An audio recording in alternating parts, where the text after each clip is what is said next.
Hey, do you like to travel and go see sporting events?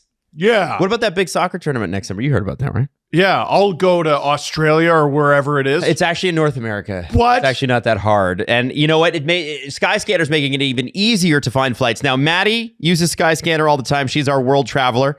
But Skyscanner football-flight-finder is the place to go if you're looking at that big soccer tournament next summer and thinking, I'd like to be at a few of those. Maybe you put your name in for the lottery and you're in a few different cities. It's like, well, do I sell my tickets or do I actually go to the game? I know some people going to see Scotland, Brazil. Where's that? Well, they're going with the intention of cheering for Scotland. Oh, good luck to that. Yeah? Are you sure? Wow, you must really like Scotland. That they are going to be outnumbered in that place. Oh. Yeah. Anyway, so skyscanner.ca. Scotland, Brazil is playing in Miami. Ah, there you go. Thank you. I wasn't sure. Yeah, and the thing about Miami is there's nobody from Brazil in Miami. No. Nobody. Hey, listen, skyscanner.ca/football-flight-finder. As Jesse was so easily able to look up there, you can just follow your country. I did it on the Flight Finder. It's pretty cool. Easiest thing. Link is in the description. Check it out. Let's start the show.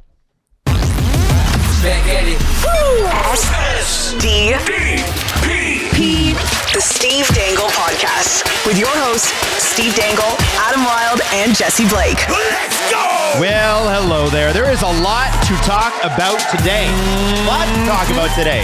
We're not going to start with the Leafs. We will get to them, though. There's some stuff out of Seattle. There's some stuff out of Buffalo. They introduced a new general manager. Are we First going time to since COVID. discuss some Stuffalo? We're gonna talk a little bit too about how angry New Jersey Devils fans are with Tom Fitzgerald right now. There's more than one fan base that's mad about Quinn Hughes, and even Jesus turned against him. Yeah, it's crazy. Did you see that? Jesus turned against Tom Fitzgerald? I thought you were just joking. No, there was a guy in Philadelphia at the game yesterday, dressed as Jesus. And he walked to the front row and he placed his sign against the glass. And the sign that Jesus brought said, "Jack Hughes can't play near glass." Yeah. Man, Philly rocks. Welcome to Philly. Philly is absolutely nuts. So all that. But first, I want to start with an incredible moment between the Pittsburgh Penguins and Edmonton Oilers. And you probably know, if you're on Twitter, if you watch any of the highlights, what I'm about to talk about here. The first thing you need to know about this game is that they swapped goalies last week, and Tristan Jarry was able to play for the Oilers against the Leafs this weekend, but Stuart Skinner started his first game in Pittsburgh wearing an Oilers mask against said Oilers. So weird. And Leon Draisaitl was able to get his 1,000th point against his former teammate just 7 days ago. And look at this. Look at this sad picture. That is Stuart Skinner wiping the snow out of his crease as the entire Oilers bench, including the backup goalie Calvin Pickard, who's good friends with Stuart Skinner. I was about to say, is he even allowed to go over to him? I feel like you should congratulate him. And look, there's Jarry. Congratulations, man. I've known my whole life. Yeah. Yeah, oh boy. Poor Stu.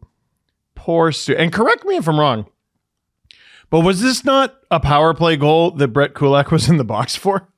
Might have been. Or was that the McDavid one? Don't even know. The McDavid one's crazy too. Jesse, let me ask you this. You're a head coach in this scenario. Do you have a problem if you're I hope not. I hope I'm not a head coach. No, you should be. I'd be bad at being a head coach. No, you're a GM.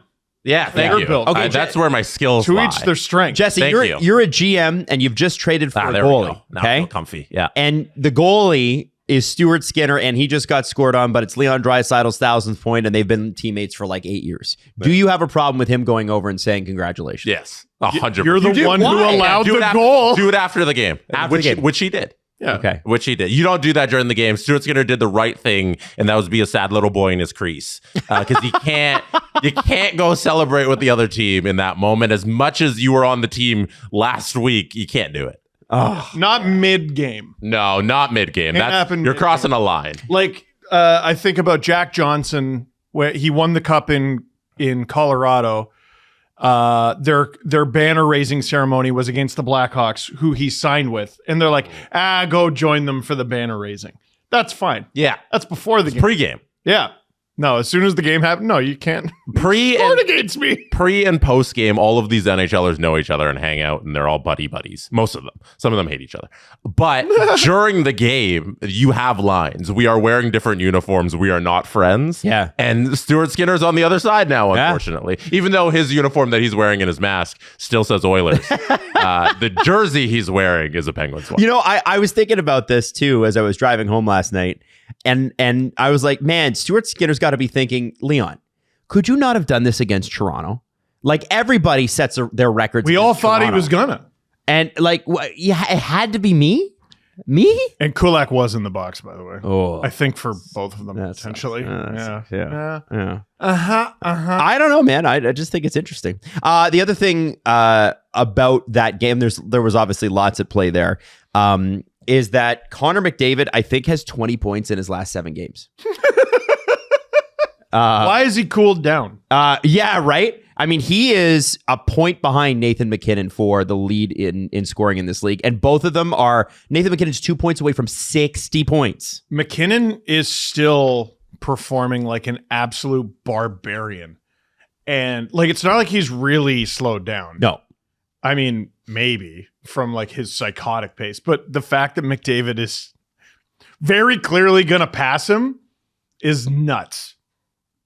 It's crazy. I mean, you give McKinnon maybe grade him on a curve because like he's going to score like 60 plus goals or something. Yeah, sure. Holy shit. That's crazy. Yeah. Anyway, I just thought we'd start with that. And also congratulations to Leon Draisaitl. Troy Stetcher's Instagram stories last night were interesting. He had the Joe Bowen one, right? And then he had the Leon Draisaitl one. And you could see why. You're starting to see why, and we'll talk about Troy Stecher because he factored in pretty big in the Leafs win last night. You could see why he's such a beloved teammate. Like, this is a guy that is very good at celebrating other people. He seems like a beauty. Yeah, he's like a good person. I had no idea him and Chris Tanev were good friends. Yeah, they were. TSN was showing that it was at his wedding. Yeah, like one of his best obviously men? they would have played together in Vancouver. Like, oh yeah, like I kind of forgot about that. I had no idea they were that good of friends. Yeah, crazy. Couple of things on the McDavid stats. Since December 9th, he has 14 points. That's 6 goals, 8 assists. So that was 8 over the days course ago? of 5 games. Oh my God. Leon Draisaitl, his partner in crime, over that same period, has the second most points in the NHL. Oh. And this is why the Edmonton Oilers are always cup contenders and should never be counted out, because they have 2 of the best players. Mm-hmm. But in that span, Leon Draisaitl has 0 goals. What?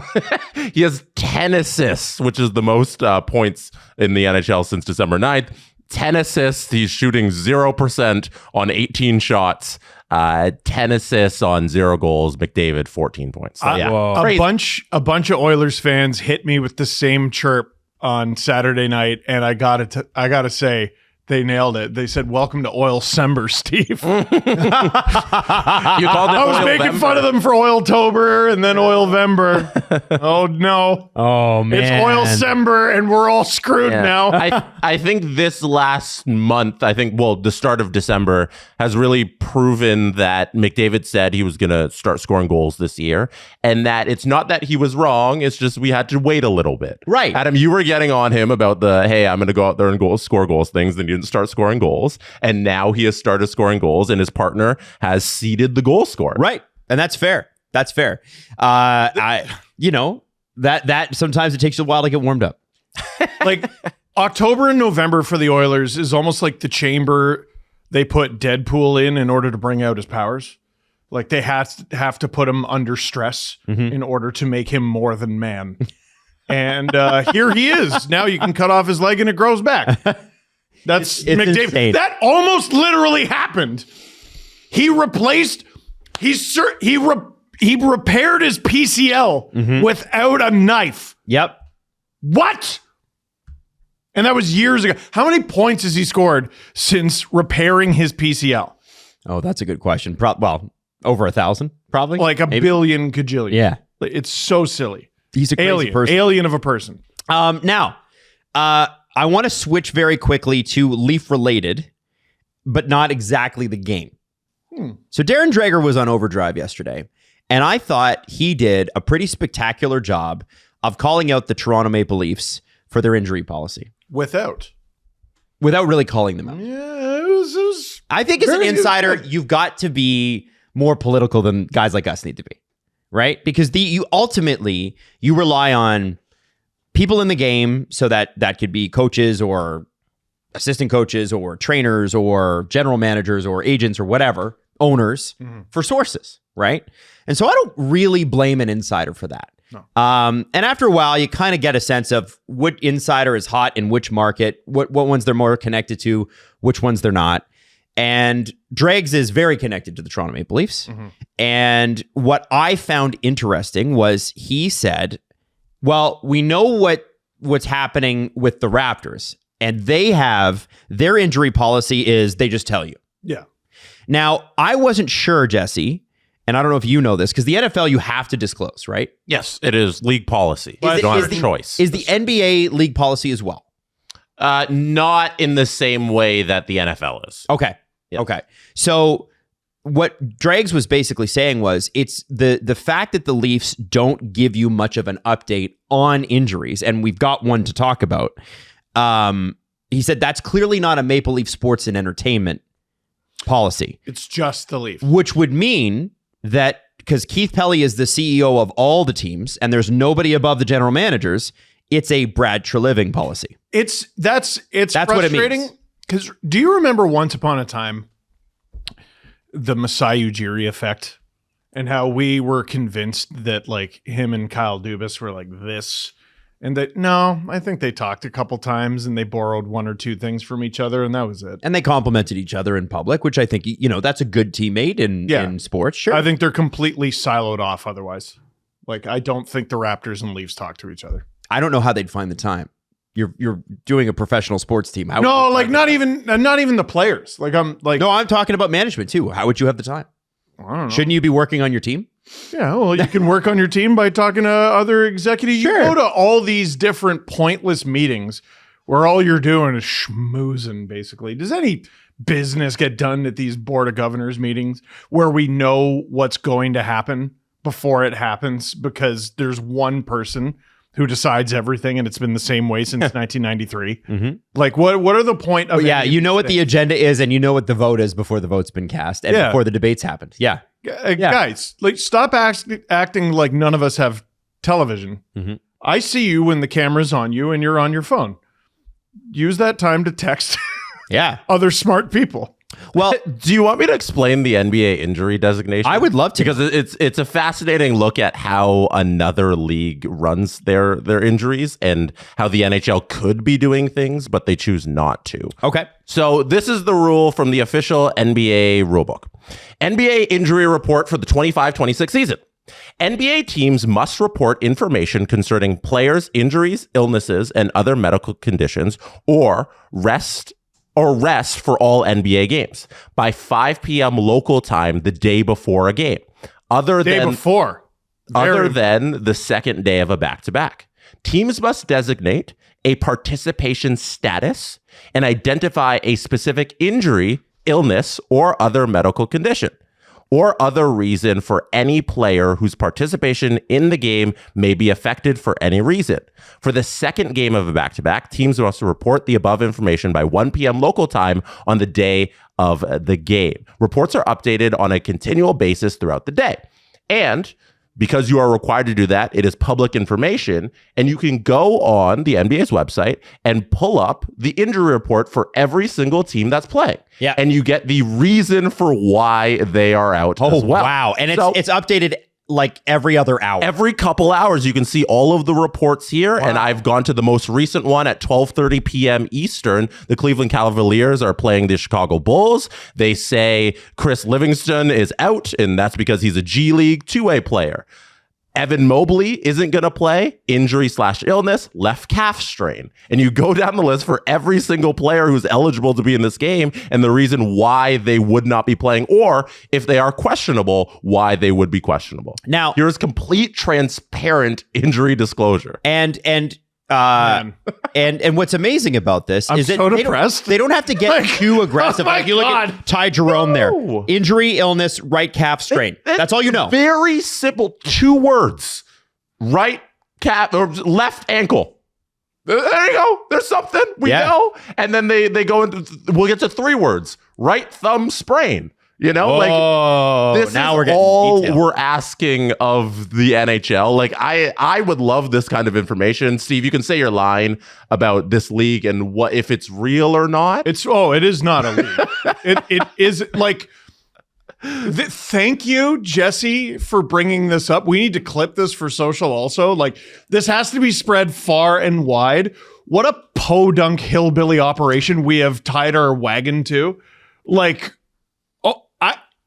sorry. Look at this. Look at the shit we deal with and tell me we cheer for a professional sport. So this is something that's been negotiated into the CBA by the NBA Players Association and the NBA owners. So it would have to be something that the players agree to and the owners will want. And clearly, both sides have never thought this was important to their fans. The NFL has it. I've brought that up a million times. But here's the status of the NBA, which... You know, which has a stronger players union, by the way, than the NHL does. Yeah, and the NFL has essentially no players union. Yeah, like it was broken. But the NBA is more in line with the way the NHL operates in terms of the amount of games and how it is day to day and injuries affecting like us going at each other on the court and things like that. Like, here's an example of somebody who runs the same 82 game season as you, and they're able to do it, and they're okay with their fans having this information and the media people having this information, and everything's cool. Now, let me jump in here. So crazy. Let me jump in with this because the question, guys. Steve's in shock. You've never seen this before? No.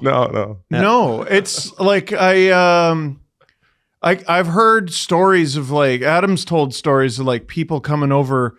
From like they lived their whole lives behind the Iron Curtain and then they went to the States for the first time and went to a grocery store. And I imagine this is what it feels like. This is my first time in a grocery store. Yeah. Wow. I assume the majority of hockey fans, if you're not also a fan of other sports, don't know like other leagues have this type of stuff going on. So the question will always be, if you're, so there are people that will legitimately tweet us during the show or they'll leave a comment and they'll say, oh, I don't care. I don't even need to know. First off, stop carrying water for Gary Bettman. But the question will be, how pathetic. Why would a league do this? Oh, you wouldn't believe how many people carry water for Gary Bettman. They don't even realize they're doing it. What do you think about Gary? I hate him. What do you think about the triple hard cap? Oh, it's the great. We need it. Yeah, everybody's going to disappear. We'll never have hockey again. Mm-hmm. Now, here's what I want you to understand, okay? There are 2 reasons why you do this. The obvious one, and the one that everybody's going to glob onto, is gambling, right? If you're going to gamble on a game, you want to know if a player is going to play or not, and why they're hurt, and how. And here's the deal: if I look up calf strain on Google, I can get an approximate idea, even if the team won't tell me, of how long a calf strain takes. Oh, if it takes the average person 2 months, well, I can expect that with the highest medical care and these athletic freak bodies that all these athletes have. Maybe half the time, maybe 60, 70% of the time that the normal person takes. Are you or aren't you going to be at work? Right. So that's number one. So that's number one.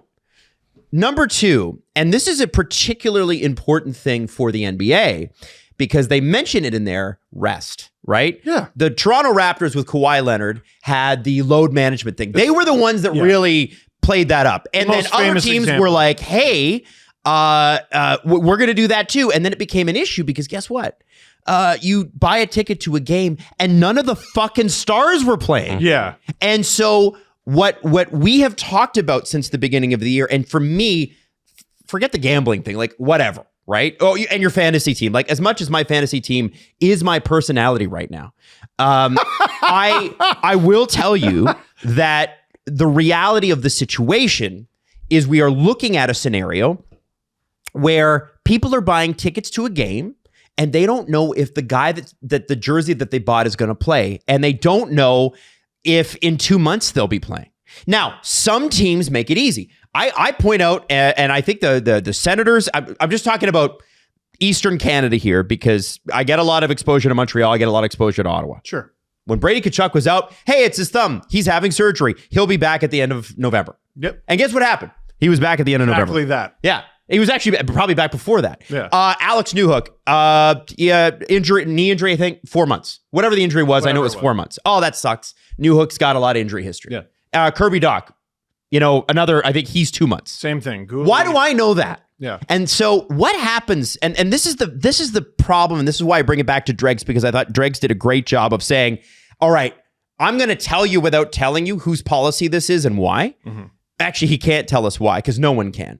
But in absence of information, in an information vacuum, people will make things up. And Craig Berube, after practice yesterday, Jesse, I'm not sure if you were there, or after morning skate, it was the day before. Craig Berube had to say, guys, Anthony Stolarz does not have a concussion. Right. Like we're playing Guess Who with injuries. All right, flick down concussion. Because everybody assumed. Is it water on the knee? Somebody assumed. I love Guess Who. There's a whole bucket, see? No, that's operation. That's operation. Oh, That's not fuck, Guess I Who. fucked it up. Yeah, you just start doing a different one. I'm combining two games, right? I'm doing Guess Who and Now operation. start doing Scrabble. Yeah. Fuck. Pop-O-Matic frustration. So good. I don't know what that is. That's a different Milton Bradley game altogether. How dare you mess this Milton up? Bradley, because there was trouble. What are you guys doing? Because it's fun getting in trouble. Yes. But I played frustration. My point is this. There is what happens when you don't address the issue, even slightly, is people start making shit up. And so what Berube said, and I'm going to paraphrase, but you can go look up the quote yourself. It doesn't really matter. I'm not changing any details. Not a concussion, needs to see a specialist, injury not progressing. And we know it's upper body. And I believe it's his shoulder and pec. That's what I believe is happening. I have zero. Because I believe there's history there.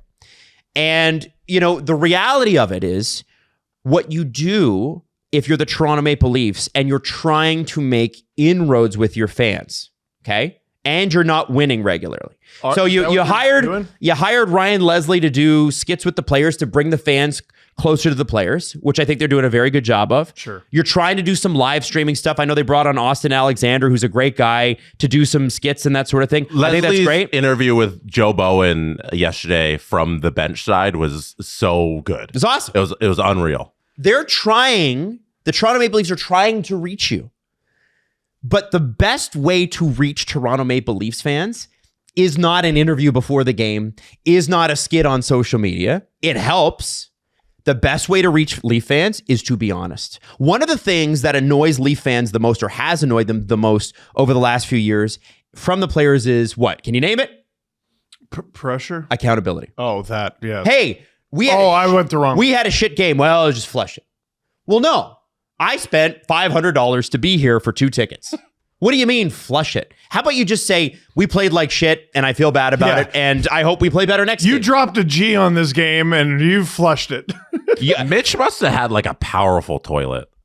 Yeah, Hey! flushed a lot. For the amount he flushed. A lot of flushing. Well, how many degrees does Tavares have? Yeah, Mitch flushed it, but Tavares is all about lessons. He's got a master's in it. He's got a master's in learning lessons. That man has 14. That guy is more educated than Neil deGrasse Tyson. John Tavares could solo a shuttle to space. And so, again, the Leaf team, the Leaf brand, struggles with the thing that Leaf fans have been yelling about for years. Please be accountable. I don't need to know everything about the injury. Yeah. I don't even need, honestly, guys, to know what it is, because the NHL clearly doesn't think that it's important enough to negotiate in the CBA, and the players don't want to give that information up. Although I'm sure if the NHL asked, the players would just roll over and go, whatever you want, sir. But I will tell you that what frustrates me the most as a fan is not knowing timelines. And I'm totally okay with, hey, it's an injury that should keep him out a month, but we're not completely sure. But when Berube says, oh, well, it's not that serious, he'll be out probably a week. You could just drop the I word. What's that? Indefinite. Hey, I can handle that. I don't know if you guys would be happy with that. Yeah, you're right. I wouldn't be. That's literally the same situation we're in. No, it isn't. Right no, now, it isn't. It's actually, totally Steve, right now, every injury is indefinite. Yeah. Jesse's got a point. No. If that Okay, tell me how it's different. Indefinite means we don't know. What they're currently doing is we're not telling you. Okay. That's a big difference. If you don't know, you don't know. And that's okay. You cannot provide an answer to my question because you don't know. That's okay. They're just not telling us. That is the entire difference. And I think what the Leafs don't understand, and if Brad were in the room, I would say this to him. What Brad doesn't seem to understand, because this is his policy, is that Toronto Maple Leaf fans are not stupid. We put a lot of heart and soul in this team, and we deserve better than this. We deserve more than this. What you're giving us is not good enough. It's not good enough. What you think you're able to do with this policy is backfiring and making you look bad. And listen, team doesn't look good already. And we'll get into that in a second. Team doesn't look good. It doesn't. They won. You know what would help? A little bit of transparency. Yes. Not a little bit. Transparency. Not a little bit of transparency. Because a little bit of transparency is what we finally got from Berube. And again, I will stress, in the absence of information, people will make shit up. And it's amazing how easy and quickly a rumor can snowball online. I know all these general managers have burner accounts. I know they're following all the members of the media and all the team accounts. I know they do. By the way, they do. I will just tell you that they should know better at this point. Social media is not new. Twitter's not new. It's not back in the day when Oprah and CNN and Ashton Kutcher were fighting for who could get to 1 million followers on Twitter first. Right. You should be educated in this, and you need to control the narrative. And for a team that is so controlled in their PR, oh, we're not going to let reporters in the dressing room. Yeah, sorry, we gave up a terrible loss to the Edmonton Oilers when we were up in that game. You can't talk to any of the captains tonight. You're so in control that you're losing control, and that is embarrassing. It's an unforced error, and it's something that's so easy to correct. Rant over. I don't get it. I don't get it either. But it is Brad's policy. Now I'm obsessed with the idea that GMs have burners. Like, are you telling me that like MAGA Cat 46 like might be Bill Zito responding to every Panthers thing where I'm like, why wasn't he suspended with clean hit?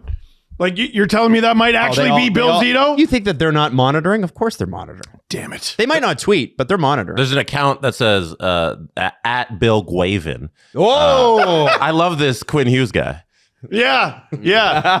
Man, I'd give up Ogren, Rossi, Bouillon, and a first for him. That's one of my favorite things now, by the way. Every time there's a trade and someone like 6 months prior nails it. Yeah. And everyone's like, what do you know? Who are you? It's Bill Guavin. It's Mr. Guavin. It's Mr. Guavin. time for your Ready, Set, Forward performance of the night. Brought to you by the Ford F-150. Build out your Tremor right now at ford.ca/F-150. It's how I drove to work today. I just have to keep sprinkling that in there. I had somebody actually come up to me at the Rick Westhead book event that we did in Kitchen, and they're like, listen, can I see it? Because I want to jump in. Live your truth. I want to know. I want to test drive. I'm like, go to the dealership. But anyway, who wants to start? Anyone have a... Go ahead, Steve. I'll start. We're all glazing the wrong Oiler. The straw that stirs the drink is back. Zach Hyman had 2 goals in his first 11 games of the season. He is on a 4-game goal streak. 6 goals. A hat trick. I hate it so much. Goal. And he did pick up an assist in there as well. Zach Hyman is back. And the straw. You mean back Hyman? Oh, he's back Hyman. And he is just stirring those little ice cubes around, making those nice little tinkle sounds. I hate it. Jesse Blake.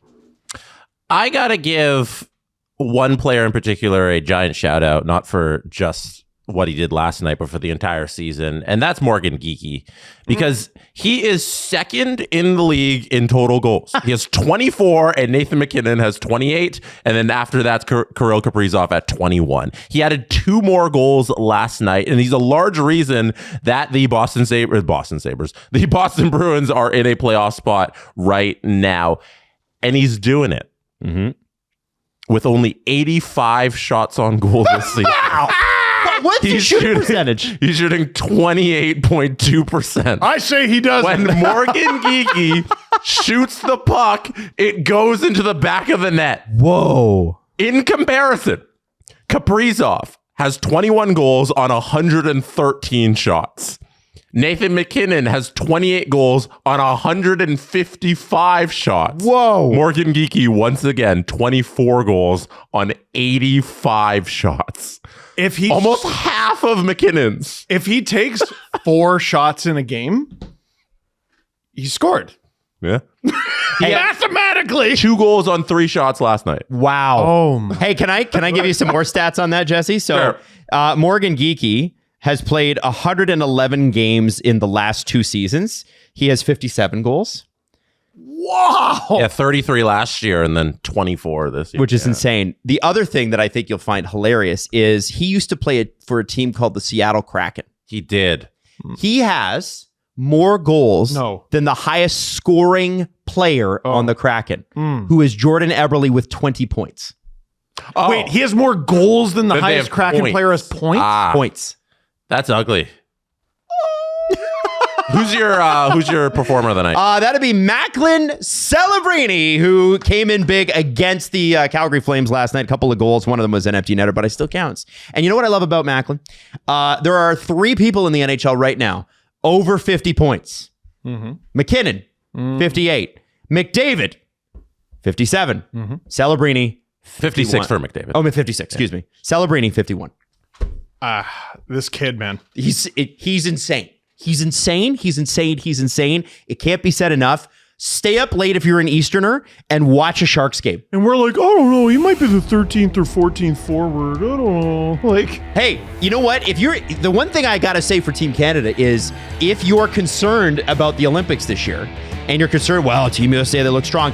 Canada's top 3, they're the top 3 scorers in the league right now. It's a goal scoring it was contest. 4 the other day. There you go. I'm just saying. It's so silly. So that's your Ready, Set, Ford Performers of the Night, brought to you by the Ford F-150. As always, go to Ford.ca/F-150 to build out your Ford F-150 Tremor today. You ever wake up in the morning and go, ugh, all the time. when you're swinging your legs out of your bed and you're like, oh, the knee and the ankle and the shoulders and the back. Steve's been doing this since he was 15. But for the rest of us, it happens in your mid-30s. You've had a bad back forever. It's true. Yeah. I Now, used to be so fast. I'm not anymore. old sports injuries. Perhaps you're spending a lot That's of time. that what? Track. He was a 100-meter dash. Yeah. He was a sprinter. In comparison to what? My peers. That's how most elementary school students operate. How dare you? No, I'm sure the Oh, competition sorry. was- I couldn't just be like, at 14, be like, hey, Donovan. Yeah. That's why it kept going, right? That's why you kept your track career going. 100%. Because you were so fast. He was quick. My back broke. Listen, It got collagen bad. production naturally starts declining in your 30s. And one of the things that you can do is look after it and look after yourself. And that's part of being in your 30s is you go, man, I actually have to look after myself now. This kind of sucks. It's true. But Genacol makes it easy. If you're feeling a little too young for stiff knees after sports, you're not alone. Genacol offers natural, clinically proven joint care solutions featuring their exclusive AminoLock Collagen. Take care of your joints now. Your future self will help you, or will help you. It'll thank you. 25% off with our promo code, by the way, SDP25G at Genacol, GENCOL.ca. Again, it's 25% off, SDP25G at GENACOL.ca. Last night at Scotiabank Arena was Joe Bowen celebration night. The reason that they did it mid-season was because Joe Bowen's first game was a 3-3 tie between the Toronto Maple Leafs and Chicago Blackhawks. Now, shame on me for not bringing up the box score in the LFR. Oh. Is that what you were going to talk No, about? I was not going there, but you can bring it up. Well, so CJ sent it through. It was a 3-3 tie. Did you know that the Blackhawks were up 3-0? No. They were up 3-0 after the first. They scored 3 goals in the first, sort of like they did yesterday, except one of them got waved off. And the Leafs came back and tied it. 2 goals from Walt Podubny, and Boreas Salming scored the goal to tie it with 89 seconds to go. What date was that, by the way? Is it October 34 years? 6th, 1982. Whoa. Crazy. Yeah, like Denny Savard had a point in that game. Like That's Bob Murray, like that's and an assist on one of the Toronto goals, Jim Benning. Hey, all right. It was a long time ago, folks. Canucks fans everywhere. Yep. I bet. Legend. Now, Bowen put out a thing this morning, and I'm not going to read the whole note, but I think it's kind of beautiful. He said, last night's tribute at Scotiabank Arena was an incredible night that my family and I will never forget. The outpouring of love was overwhelming, and I very much appreciated. It was very much appreciated by myself and the Bowen family. Cannot thank you all enough for the memorable night. And he said, then he goes on to say, it has been my honor to be the voice of the Toronto Maple Leafs the last 44 years. I've cherished every minute of it. Thank you to the fans, listeners, viewers who have invited me into your automobile or your home to be a part of your family. Lots of games to be a part of going forward. And as we hopefully push for a playoff position in a long run this spring, from the bottom of my heart, and behalf of my family, thank you. Now, it was very cool to see his son get the opportunity to call the game last night. Yeah, because he took the night off, and his son is the Sudbury Wolves play caller? Yes, that's exactly right. So they allowed Bowen to just have his moment in the box there at Scotiabank Arena, and they had his son do the call up and call the game, and there he is. They're calling the game. So that was cool. I wish really we could cool play moment. the call for the Dakota Joshua goal because it's one of the most magical damn things I've ever heard. Oh, yeah. Yeah. Because Matthews ties it and he loses his mind, but he will not say Holy Mackinac. He won't do it. And as the story goes, he's in the middle of saying, well, if they score another one, maybe I'll pull it out. Dakota Joshua's in the middle of busting into the offensive zone. He scores, and supposedly Jim Ralph gave him a tap, and he goes, Holy Mackinac! And you're just like, I die for you and your family. And rumor is the arena ran out of rum and cokes because of how the game went for Joe Bowen. They just ran out. And Packers gear. By the way, they put Joe Bowen on screen, and he drank a rum and coke on screen in front of the whole. It was amazing. That was the last one. That was the last one Scotia had. It. Yeah, they were all done. I don't know how they finished all of them beforehand, but the game and how it went, I think they just finished them all out. Yeah, they just recovered from the great Ryan Coke incident of the last time the Packers won. That happened at Real Sports. Mm-hmm. I was there, and he was very openly like, go Cheeseheads, like just feeling no pain. The Leafs did a really cool thing. They brought him into the dressing room. Everybody thanked him. They gave him a golden mic, but then they also bought him a trip to Notre Dame for next season to send his entire family down there to see it. Because they rent a bus every year. They rent one of those big RV buses, and all the guys go down every single year. I remember when I interviewed him, remember I was doing that podcast with Sasky for the Leafs? Yeah, oh yeah. We had him on, and he talked about those trips, and he said they're absolutely wild. So I think this one's on MLSE next year. Well, which is nice. Oh, which is as nice. it should be. I was like, that's all? Come on, MLSE. We can do more than that. What do you mean? I think 44 years. Come on. I think trip for like I think should be 12 trip for life. People? Trip for life. Trip for life, MLSE. I challenge you. I do love that he knows what he likes, and everyone knows what he likes. So you don't ever have to ask tough questions. Like, do we get him an all-expense trip to Jamaica? No. We get him a bus to Notre Dame for a football game because that's all he wants in the world. Yeah. So they got him some other things. And a Leafs Cup. And you might be asking, if you're an out-of-town or you're not a Leaf fan, why are they spending so much time on this? Well, I think it's important that you understand the stakes because Brad Treliving, as Jesse mentioned, was in the dressing room and going, this is Joe's night, guys. And he's wearing a Holy Mackinac shirt. The implication was very heavily, win this game, you bunch of bums. So after this beautiful... Jesse, I tamed down what I think he was thinking. After this beautiful celebration, and they bring him out on the ice, and they give him this jersey. Oh, there it is, right there. Yeah, there's there's Brad Treliving in the locker room with Joe Bowen. And he told the story about where Holy Mackinac came from, which was his father used to watch TV, and when Johnny Bauer made a great save, he would say Holy Mackinac. And then about 10 years into his career, when Felix Potvin came around, Joe randomly said it on mic, and Bill Waters, who was his play-by-play co-host at the time, started howling, and they kept doing it. And I love that it was very emotional thing. And what was so fascinating about it is that the Leafs, through two periods, could not have been less motivated. And what's amazing, and this is this generation of Leafs hockey, and I include Marner in this as well, because the whole thing going back. If there is a moment to meet, I find the Leafs don't meet it. Ever. So they did win the game. Which is weird. But nobody... If they are down 3-1 in a series, they can meet games 5 and 6 with bells on. They cannot meet game 7. It's inexplicable. Game 7, we've seen it more than once during this era. It's their worst game of the series. One of the things that made me laugh this spring was Jesse and Steve were down at Sport Check doing our broadcast, and Leafs lost game 5, 3-2 in the series. They had been up 2-0. They had been up in game 3. They lost that game. Thank you. And I say to Jesse and Steve, like, is it over tonight? And they're like, no, they're going to win in Florida. And then they're going to come back and it's going to be terrible. And they both nailed it. They got a shutout and then lost 6-1 at home. And so it's so important that you understand the stakes here.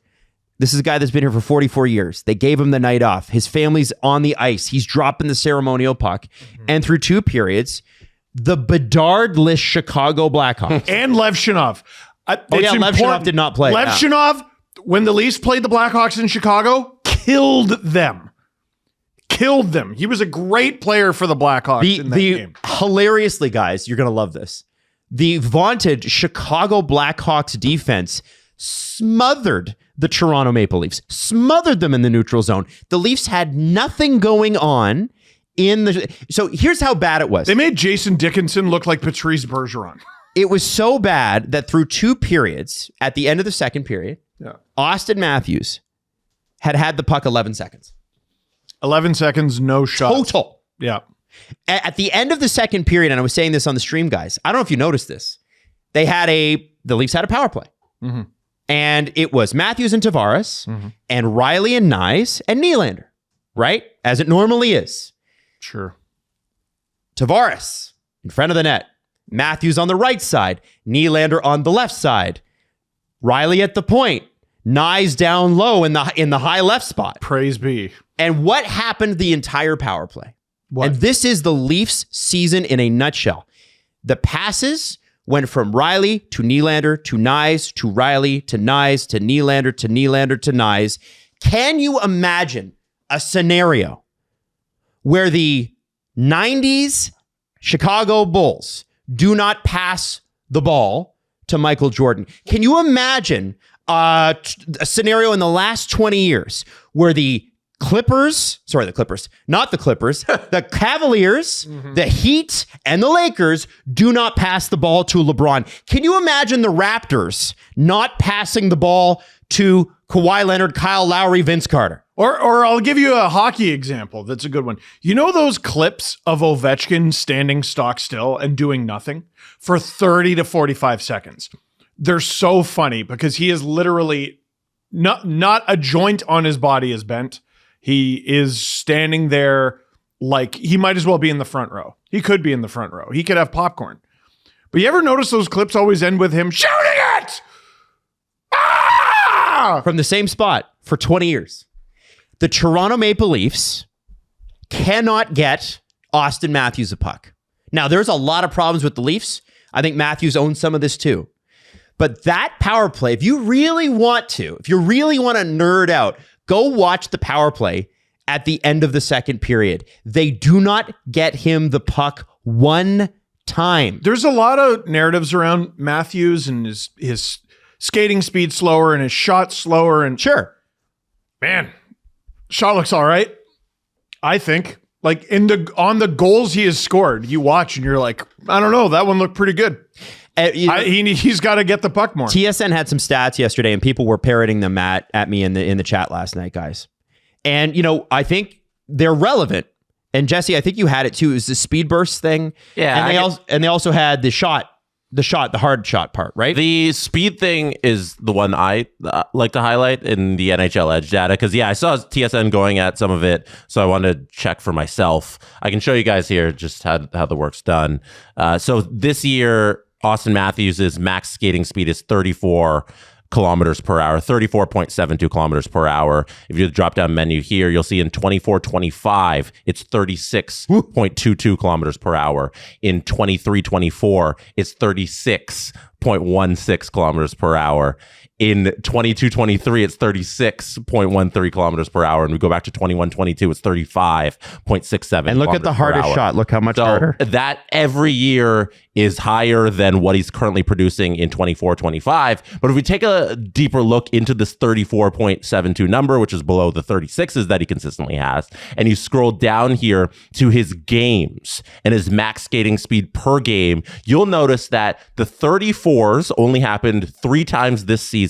And all of them happened on October 8th, 11th, and 13th. After that, he has not had a max skating speed above 33 kilometers per hour, 33.9 kilometers per hour. So there is clear evidence by the data and the science that they have provided us, the NHL has, that he is slower this season, and I don't know why. Call me crazy, but I have a theory. That's not how you pronounce your name at all. Oh, yeah, my name's Adam. You can call me Adam, but you can also call my opinions crazy. Oh. This is how the Toronto Maple Leafs play hockey right now. And yes, I will listen to people going, well, he might be a little hurt. He might not have the same fastball that he used to have. Fine. I'll listen to that. This guy's had injuries. I get it. Sure. But you can't tell me at this point that the Toronto Maple Leafs, anybody looks fast. Well, they are the slowest fucking team in any sort of transition I've ever seen. They made the Blues look competent. And the Blues are glacial. They're hopeless. It's crazy. Yeah. And so when you look at Austin, I look at this guy and I'm like, listen, people they're gonna say, I already know what the comments are gonna say. They're saying, this is a $13.25 million player. What if this is a guy who needs to drive his own line? Yeah. Yes. Hockey is a team game. Somebody must find him with the puck. It isn't just, you know what? When you watch Nathan McKinnon play, you know what Cale Makar does? Finds him. Yeah. Do you know what people do when they're on the ice with Sidney Crosby? They find him. Why do they find him? Because he's better. Right. You know what the Toronto Maple Leafs do not do? They do not find their best player, ever. And the system is so fucking slow. You know, it's funny. We ISO Matthews on that. I'd love to have a look at Willie. That's what I was about to say. Love to have a look at Tavares. Love to, and if Matthews is slowing down, I'm sorry. When was speed ever a huge part of his game? It's not about that. You can change your game. He was quick. He was quick, but it wasn't like, he wasn't McDavid. He wasn't McKinnon. You're not looking at Austin Matthews going, whoa, that was a blazing rush by Austin. It was deception. He worked hard. He got open and his shot was better than yours. Yes. And I will listen to, he's looking off a lot of shots. He's not taking the right. 100% I will listen to that. But guys, I got an issue here with the coaching. I can tell you that William Nylander's max skating speed is the fastest it has been in his entire career based on when NHL Edge data has been tracking. Well, there you go. What about Johnny T? That's his max, though. That's the one we were using for Austin. Yeah. Yeah. But like Austin, how many times did he hit it, though, is what I'm saying. Like, I don't care. Good question. I don't care what his top speed is this season. You know what I mean? Like, look at that. How many times has he hit it? But that's okay. So the max skating speed. Wow, that's a lot. Is at 37. He's at 36, 34 consistently. So he hasn't really hit it, his max speed, well, since this Seattle Kraken game, which was a disaster. Yeah, so one time against Seattle and one time against Utah, he was absolutely hauling ass. And then beyond that, he doesn't seem all that much faster than Austin, does he? No. Yes, but we were talking about if he's faster or slower in comparison to his career. Yes, we were. It's not about is he faster or slower than Austin. But is he faster or slower than himself. But for the point I am asserting, I think that William Nylander's lack of speed on the rest of the games backs up my point, which is whatever happened in the beginning of October, the Leafs were playing faster then. Maybe they weren't as good, but they were playing faster. And William Nylander's speed bursts have all fallen off the cliff since too. I think there's one outlier where he's considerably faster. I don't think it's fallen off if that's just like one peak. I think he's been fairly consistent with where he is. Which is 34 kilometers an hour? Yeah, with where he is for the majority of his career and like where he is last season. I'm trying to say there's not been a dip in Nylander's max speed as opposed to last season to this season. Okay, and I'm trying to say that the amount of times he hits his max speed is more important than his max speed. or the amount of times he hits over a certain amount. What I'm seeing is I'm seeing games at the beginning of the season, Jess. Both graphs are the same, where Matthews max speed, beginning of the season. Willie's max speed, beginning of the season. And what happens is the graph gets smaller and smaller the further into the season we get. Right? Is that not true? No, the graph's getting smaller and smaller because it's organized by the time when they hit the speed. Oh, okay. It's not based on date. That's why Austin's is actually noteworthy, because it's organized, and those 3 at the top are from October. Yeah. The Willie ones we just brought up briefly, like those are organized by like 37, 36, 36. So that's why. Oh, okay. So it's just your top 10, basically. Yeah. I got it. Okay. Yeah. My point is this. I'm saying there isn't, like, just scanning it quickly, there's not immediate evidence to say that multiple players are experiencing that same drop in speed that Austin has experienced this season, where he's consistently very under the number he was at the previous 4 seasons. Okay. And that is concerning. Now, I have seen players change their games. Hey, I'm not as fast as I used to be. I'm going to have to change the way I play hockey. Larson's playing the best he's played in a decade. Yeah, because he figured out a new way to play once he left Vancouver, which I'm sure Canucks fans are thrilled about. Of course. I think what's happening here is twofold. System doesn't work for Austin. And if the system doesn't work for your best player, then you got to change the system. Austin's not bought in anymore. And it doesn't mean that he doesn't care. It doesn't mean he lacks passion. I heard a lot of that on the stream last night. I don't agree with that at all. Who more obviously and openly hates their lives viscerally more than Austin Matthews and William Nylander right now? They so clearly, to me, are not in on this guy. No. At all. And, like Jeff O'Neill was having this discussion on TSN, and like his point's valid. Like, Craig Berube is Craig Berube. You can't just fire the coach. And the counter to that is, yeah, you can. Teams do it all the time. Austin Matthews is Austin Matthews. You can't just change the player. Well, it's way easier. How about this? You literally can't trade Austin Matthews. Are you guys? And same with Willie. Are you guys both advocating for it's time for the head coach to go? Well, here's what I want to. I think he's in a bad spot. I'm going to give you this. I'm going to send you something. Midway through the first period, the Toronto Maple Leafs had already let in a goal, and they did let in another one, but it was called back because Joseph Wool's pad was pushed, and it was goaltender interference. It was called back. This is the moment I think Craig Berube lost his job. Like to me. I 1000% agree. And it's funny. You can see it on my stream if you go back and watch. Yeah. At that moment, I'm like, guys, he's lost the room. Oh, yeah. He's lost the bench. It's totally over for him. And what do you see him saying, Steve? He goes, and it's not LFR anymore. I'm on the podcast. One fucking shot on net! One! And they heard their coach say that. There it is. And they said, let's grab the bull by the horns. And they got 15 out of the next 20 shots on goal. Mm-hmm. Kidding. They shit their pants with the speed and force of a jet engine. How so? And gave up a shorthanded goal. And whose fault was it, by the way, that they gave up a shorthanded goal? I'll leave it to you. William Nylander. And I couldn't come up with a way to describe how Nylander looked on his goal. So I told a story from Adam. Were you at leadership camp in high school? I was, and you were talking about Mike Tasker running. Well, you didn't have to use his full government. Mike wouldn't care. Mike wouldn't care. I was in the room for this, by the way. Mike was one of the funniest people I've ever met. Giving out people's government. Mike's the best. He's the best guy. This guy in a cabin full of boys, teenagers, was like, I don't know how it came up, but he's like, I bet I can piss and run at the same time. And Brennan Fry was like, no, you can't. No, you can't. So we all gathered outside. There's like 20 of us. Yeah. It's like 1 a.m. It's like 1 a.m. He turned his back to us, decency after all. Of course. And he, with his pants like around his, like just above his knees, tried to run and piss at the same time. Mm-hmm. And he didn't end up pulling it off.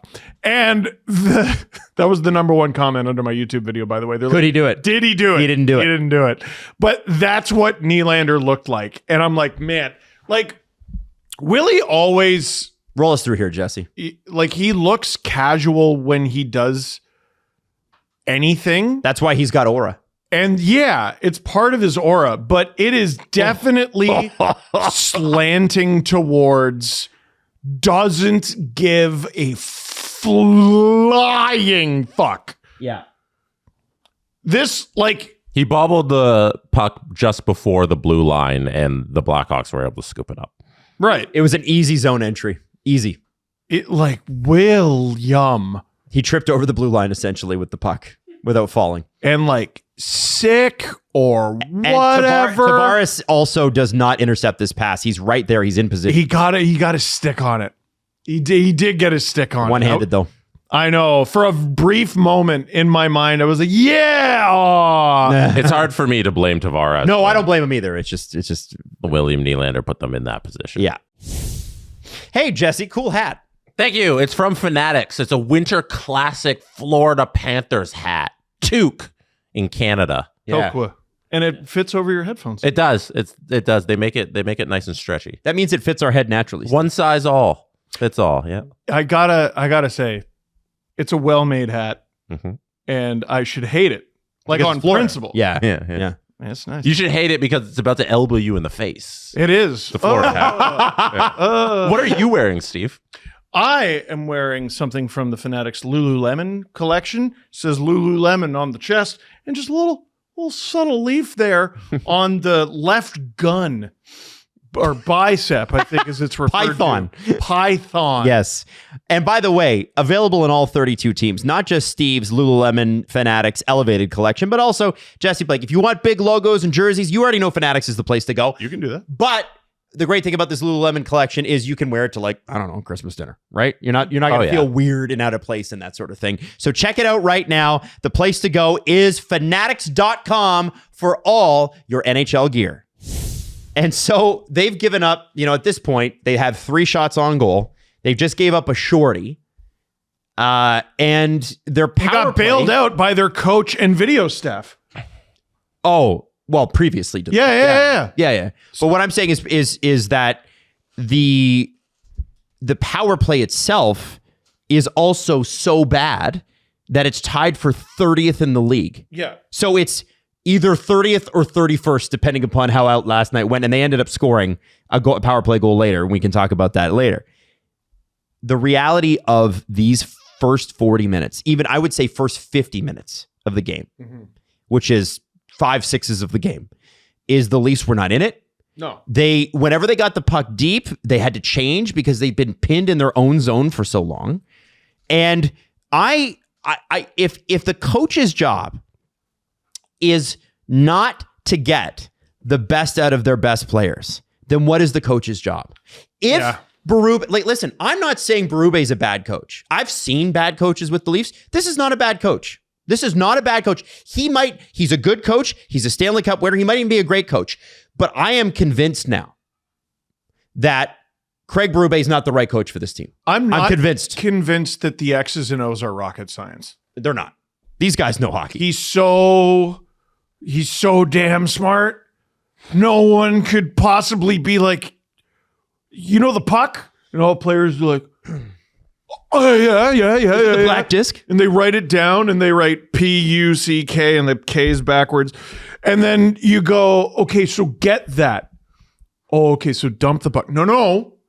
Go, get it. And if you do dump it, I don't have to take a dump. No, that's not what I said. These guys aren't idiots. The thing about, too, when they do dump it in, Jesse and Steve, that I notice is they never win the puck battle. Yeah, they've quit on their coach. And last night was almost like, okay, so Rockford's in town. Yeah. We're going to take 50 minutes off and then just win in the final 10 just to prove a point. I know that's not what happened. That's insane. But that's definitely how it felt. They have done that in the past. I don't think they've got the ability to do that anymore. This is their second game this season where they didn't play. Pittsburgh was didn't play. Yeah. at all. Oh, no. Oh, they were second best. Didn't play. Did not. They were in their uniforms in spirit and nothing else. And then in the final, 10 minutes, they went, all right. And then they won. Yep. Hey, you know what the Oilers did? Won? Well, they didn't win for a long time. And they had several coaches. They had remember they had Dave Tippett, guys? Remember Dave Tippett was How the many coach of the coaches Oilers? ago was he? He was 3 or 4. Yeah, he could. I would believe you if you told me he was the last one. Tippett was in there. I know Tippett was there because I remember being at Virgin Radio with Jesse when Tippett was hired. And then I remember when he was fired and they brought in this unknown guy named Jay Woodcroft. And people were like, wow. It went McClellan, Hitchcock, Tippett, Woodcroft, Knobloch. There you go. So Tippett hired and fired. Oilers were not great. I think when Tippett was there, that was the year that they had a league worst 50% on the shorthanded. It was embarrassing. That, yeah. And they bring in Woodcroft and these defensive metrics start to get better. And it's they're coming along. And then a couple seasons ago, Jay Woodcroft's galaxy brain, let's completely change the way we play hockey. I am smarter than everybody. I'm so smart that I'm going to get fired a month into the job and not get a job for 18 months afterwards. Mm-hmm. And what do? They go, Connor, Jay didn't bring out the best in you, even though you're amazing. Who do you want us to hire? And he goes, my junior coach might be a good pick. What fucking happened? Connor McDavid has 2 of the best seasons of his whole life, not just regular, but playoff. Insane. Connor McDavid put to bed some of the greatest playoff performances we've seen just since 2020. I'm talking Kucherov. I'm talking whoever was Pietrangelo had some amazing ones. We're talking about, and I know Pietrangelo's a defenseman. We're talking about Nathan McKinnon in 2022. We were talking about Miro Heiskanen as a top 5 defenseman in the world, and then he just doused him in kerosene and lit him on fire. McDavid, with the right coach, has turned, and look at what's happened again. Slow start, 3rd season in a row, and he's got 20 points in his last 7 games. Goku training under harsher gravity to get stronger. My point, he's just was he just screwing with us for 2 months? This is the thing. You have the players that you have. And I know that the Leafs have already been through 3 head coaches. You know what? You know how many coaches they've been through in the Connor McDavid era? 5! And you know what you do when you have a player like Connor McDavid? You go, how do I get the best out of him? Yeah, but Adam. The best out of him. Adam, you can't fire the coach. But they've got $11 million left and 2.5 years left on that deal, Steve. That's when I heard MLSE didn't enjoy paying Mike Babcock not to coach for them. I was like, I really hope you get beat up. You're the building. You're billionaires. Just beat up the corporation. No, just the anonymous they. You're billionaires talking about what? Shut up. And you're worried about $5 million a year. Shut up. Yeah, relax. Shut your friggin' mouth. Yep. This was always a possibility. If you don't enjoy that possibility happening, then don't agree to the contract. Oh, did you agree to the contract? All right. Well, okay. So here's some free consulting. I'm not even going to charge you for this. Shut the fuck up. And I'll throw this at you. Babcock specifically stayed out of the NHL to spite the Leafs until his deal was up, and then he signed with Columbus, right? He did that on purpose. Or at least that's the rumor. I mean, it sure seemed like it. Berube wouldn't do that.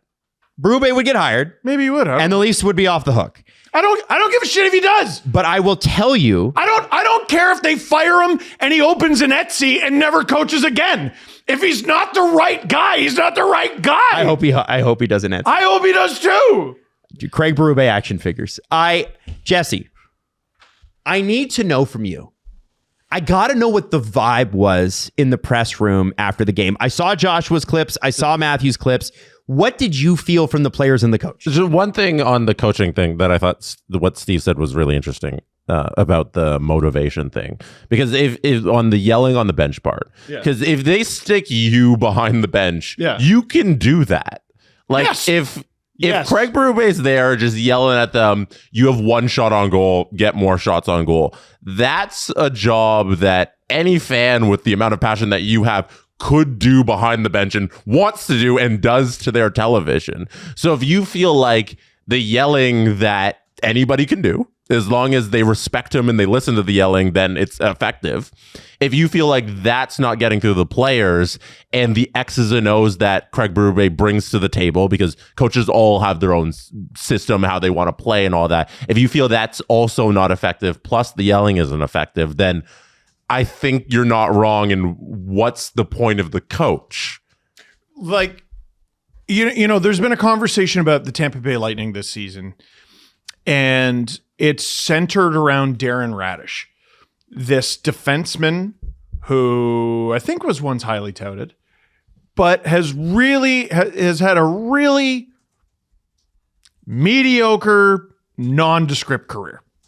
He's played for a few teams. He's played a bunch of games. Hasn't really wowed or anything. He's gone to Tampa, and he's like one of the best right-handed defensemen in the division. And it's crazy. And I think it was Grav. He's like, we need to have a conversation about Tampa's pro scouting staff.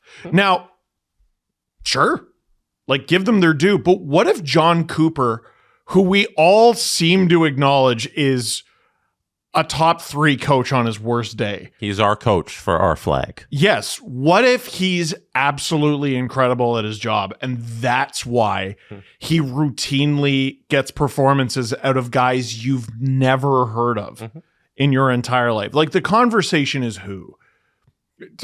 Cooper, Maurice. Paul Maurice for sure. Yep. Bednar, I would think. And then, yeah, you know, you could be I think you throw Cassidy in there. Sure. Had some great years with the Bruins, won a cup with Vegas. And some people are going to scream Brindamore. And Are you talking about just the conversation about best coaches in the game we have? Yeah. I would throw Spencer Carberry into there. Yeah, he's quickly becoming. Yeah. I think what he's able to do with the X's and O's part of the game is special. There's less sample there, but like, well, and I'd say I would agree with you 100%. Jesse. There's different style, and he's light guy. He's light guy. Cooper can scream and does often scream, but like he's litigator. He's cool youth pastor, like that we've talked about. And like, here's what I think we're gonna try on the breakout. Bling, and he starts playing you a little acoustic ditty about what the breakout should look like. Paul Maurice is, you know, sometimes we don't think enough about fit. Hot damn, has a coach ever fit their team better than Prison Rules Paul and the construction of the current Florida Panthers? No other coach could do as good of a job with the Florida Panthers as Paul is right now. Hey, what if you just went out there and killed everyone? And also, I'm just going to get your friggin' adrenaline going. The Florida Panthers are the dog that you're told not to rile up, and you just go, and you just get them to go nuts, and then they do whatever you tell them to do, right? Leafs do that? No, they're the dog that doesn't even get out of bed when you come home. They have no psychopaths on the roster. That's part of the problem. But like, okay, like maybe that's just not the team that they are. The beginning and middle and end is whoever is in the wrong here is irrelevant. They're not listening to the coach. And it has happened many times for many teams in many eras. It's not the coach's fault that they're not listening, but they're not listening. And it is his responsibility. Absolutely. It's part of the gig. Life sucks, wear a helmet. It's not fair. It's not necessarily their fault they're not listening, but they're not listening. He gets fired. You bring in another coach who probably isn't even as qualified, doesn't have the experience, doesn't have the winning pedigree, doesn't have this, doesn't have that, but they play for the fucker.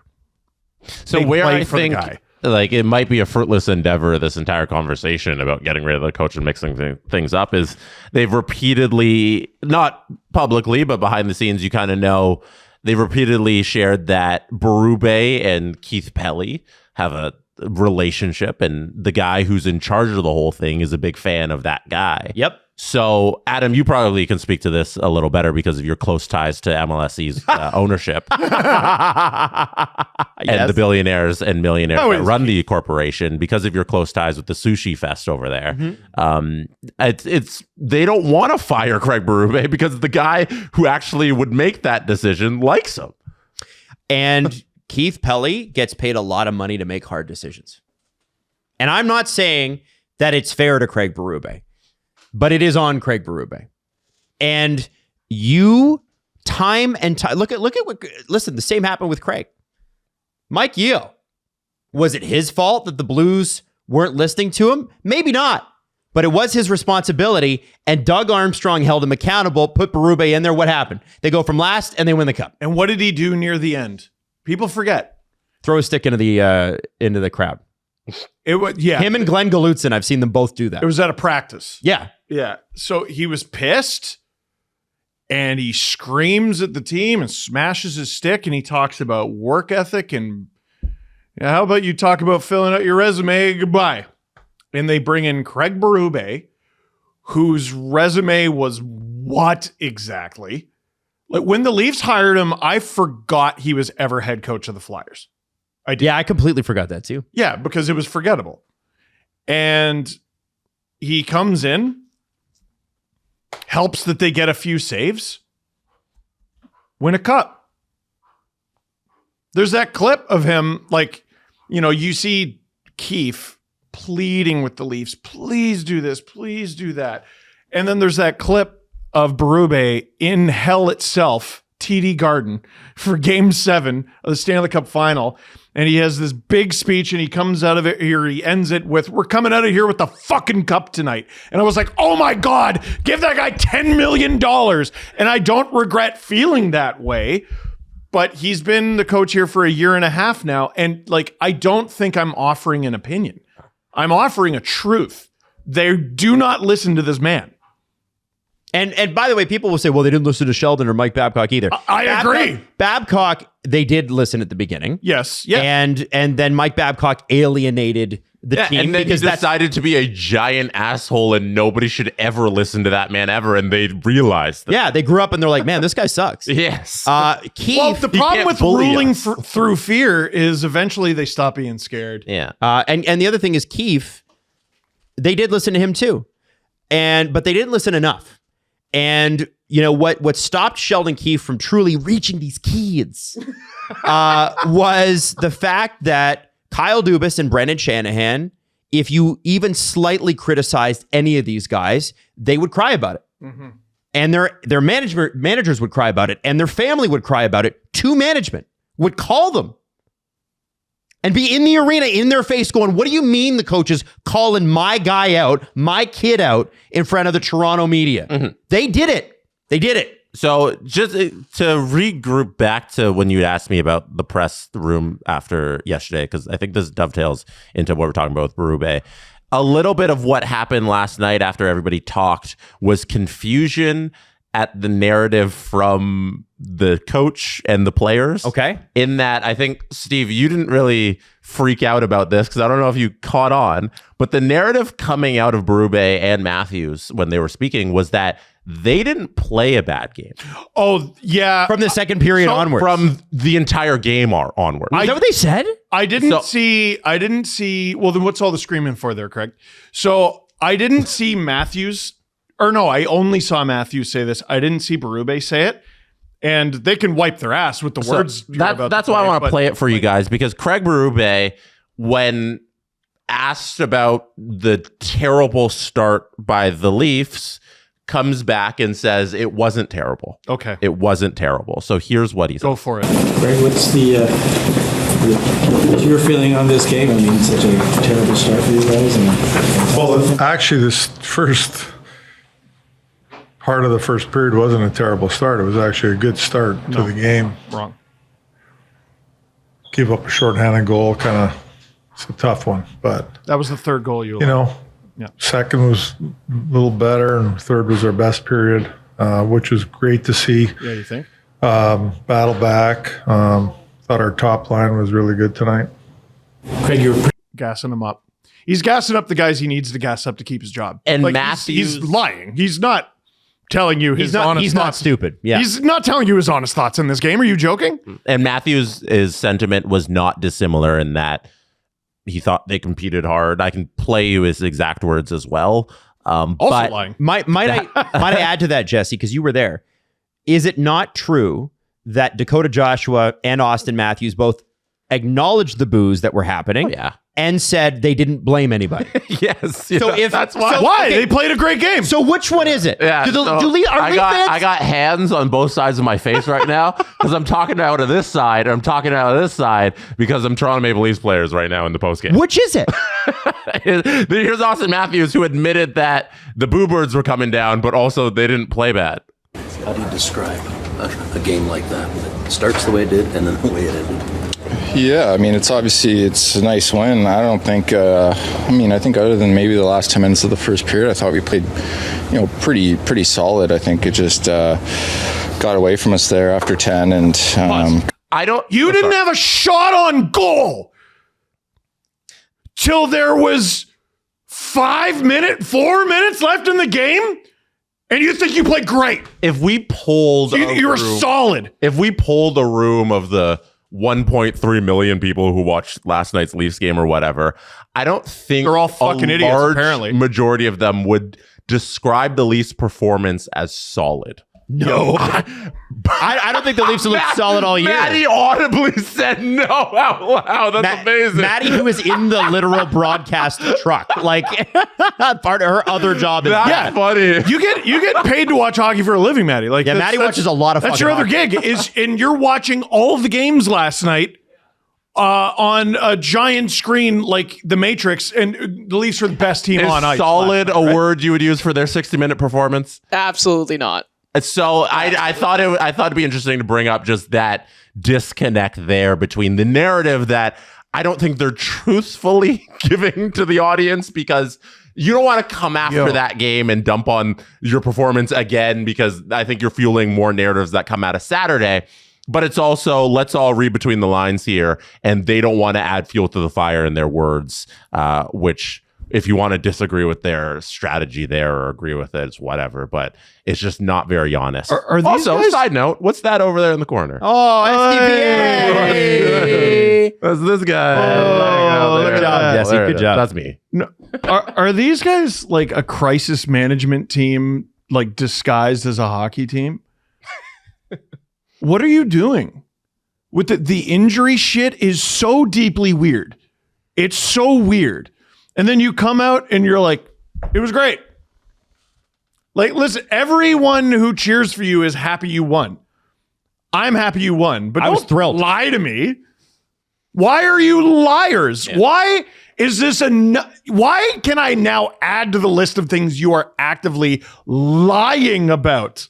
It's, lying, but also telling the truth in other parts of when they talk, because Dakota Joshua did say, if I were in the crowd, I'd be booing too. Yeah, but Jesse, this is important. That's how you lie.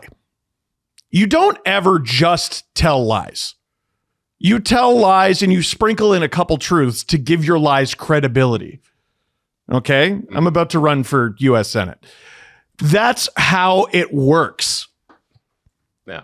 And that's what the Leafs are doing. And I'm here to educate you, because apparently these guys think you're stupid.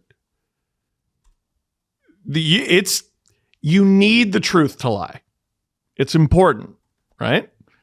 That's what they're doing with this.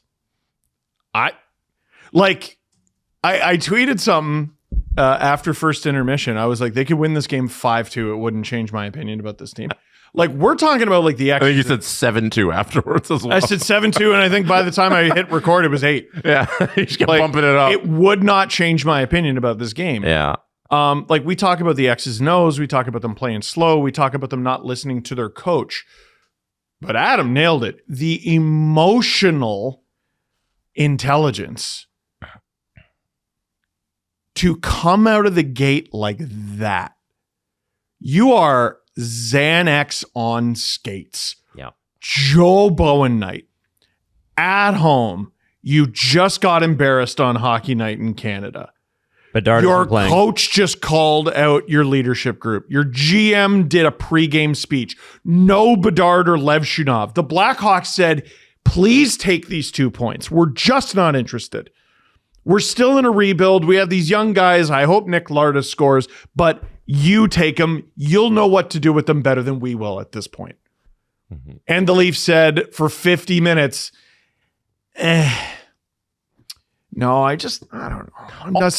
I'm not feeling 100%. On paper. Hockey's not that fun. Mm-hmm. On paper. Craig yells at me and I don't really like it. It's a 5-1-2 stretch that the Leafs are on. Yeah. That's just what it looks like on paper. And smart hockey fans aren't fooled by it. But if you look at just the home stretch that they've had since they've been back and they played that Montreal game, it's 4 ugly games. Yes. It's the homestand. Bring up the calendar there.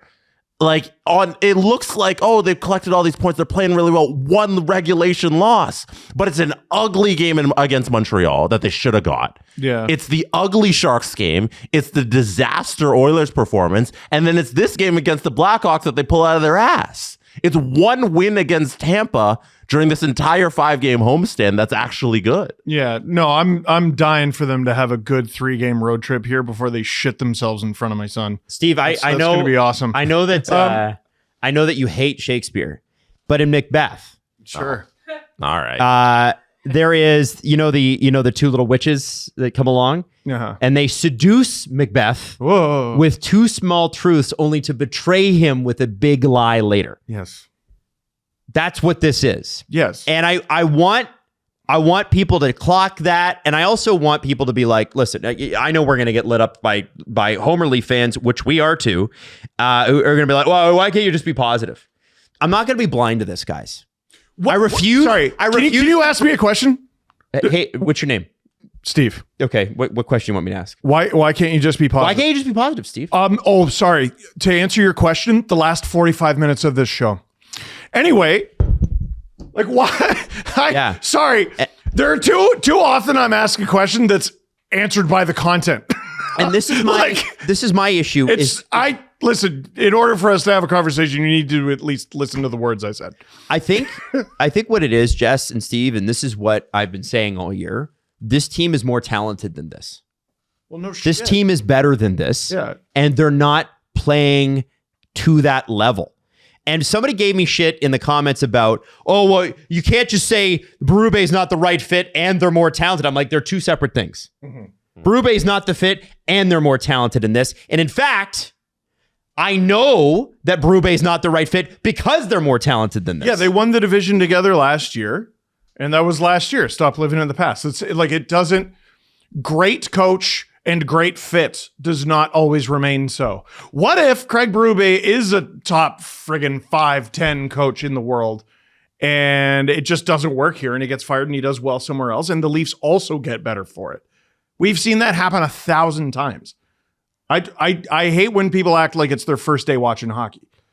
I don't understand that. Now, in terms of the stretch that the Leafs are on, which, if you just take a clump of games and you go, well, in their last 8, what was it, 5-1-2? That's exactly what I said. Yeah. And people are going to present that like it's information. Like, no, that's what the standings are for. I could have just clicked on NHL.com and saw that. If you bring up those games, like it's put it on the screen. There you go. This was the tail end of them playing hockey that made us say, wait a sec, are they back? The Panthers win was awesome. The Hurricanes win was even more awesome. So they win those 2 games on the road to end the road trip by a combined score of 9-2. And we went, hold the phone. Wait a minute here. They lost to Montreal. Didn't love that. But you're able to go, you know what? They're coming off that road trip. They were really good on that road trip. They still got a point out of this. Maybe let's hold our horses a little bit. They host Tampa. They shut them out. It's 1-0 and you got an empty netter. Okay. Let's keep it pushing. 2 days off. And we all marked that Sharks loss as a bad one. They were up 2-0 and we're like, here we go. They shit the bed. And it was so bad that it was difficult to look at like, well, they got a point. You're like, ooh, boy, but they really should have had two. The game against Edmonton was horror awful. And now here you are with an outlier game. You can't do this all the time. Like, how many times a season do you get the Pittsburgh game where you were down 3-0 and come back? Which apparently you're not even special. They just do that to everyone. And you get this game against Chicago. It doesn't come along very often. Like, this isn't a business model. No. You know what I mean? So I have a hard time just looking at that clump of games and, well, look at their record. It's good that they're finding ways to get points even in games where they play shitty. But as long as we all acknowledge they're playing shitty. And also, why are we taking a victory lap? They're still not in a playoff spot. Yep. So now they're going to play Washington on the road on Thursday. And that's going to be a real test because Washington's very good. Joseph Woll is back. He looked okay. And he will paper over, if he's as good as he was before the tweak, a lot of these issues. The question will be, and we have no answer for you right now, how do they move forward from this? How do they finish December? Because I think it's going to dictate how they handle the trade deadline. I really do. I mean, the roster freezes on Friday, guys, so nothing's going to happen before that. Friday at 11:59. This is a tough back-to-back coming up, too. Yep. Like, Washington is always a hard out. You get Nashville, who's actually been shit hot. Mm-hmm. And the second half of a back-to-back, you get Dallas in Dallas. Oof. Rough. That's not a great pull. You don't want to be playing Dallas on the second half of a back-to-back. So it's going to be hard to get these 6 points here. So Christmas Eve is 7 days today. You should hurry. Yeah. Jenny Bird. Jenny Bird is your one-stop shop, okay? Here's the thing. You want to get them something jewelry-wise that they're going to be like, hey, I love this. Thank you for this. I'm surprised by this. This brings me joy. It sparks joy, like that Netflix show. Sparkles joy. 100%. Jenny Bird is jewelry that's modern, elevated, and guaranteed to stay out of the return pile. You know that smile that they give you when they love the present. Well, you should try out Jenny Bird. It's jenny-bird.ca. Okay? Tell them who sent you. Steve Dangle Podcast. And I'll give you a little bit of extra juice on that because we're going to give you 20% off your first order with Jenny Bird. Jenny-bird.ca using the promo code DANGLE at checkout. 20% off jewelry. It's modern. It's elevated. It looks great. They're going to love it. They're not going to return it. 20% off Jenny-bird.ca using that promo code DANGLE. Now, the Buffalo Sabres made a hire yesterday that they really made 8 months ago.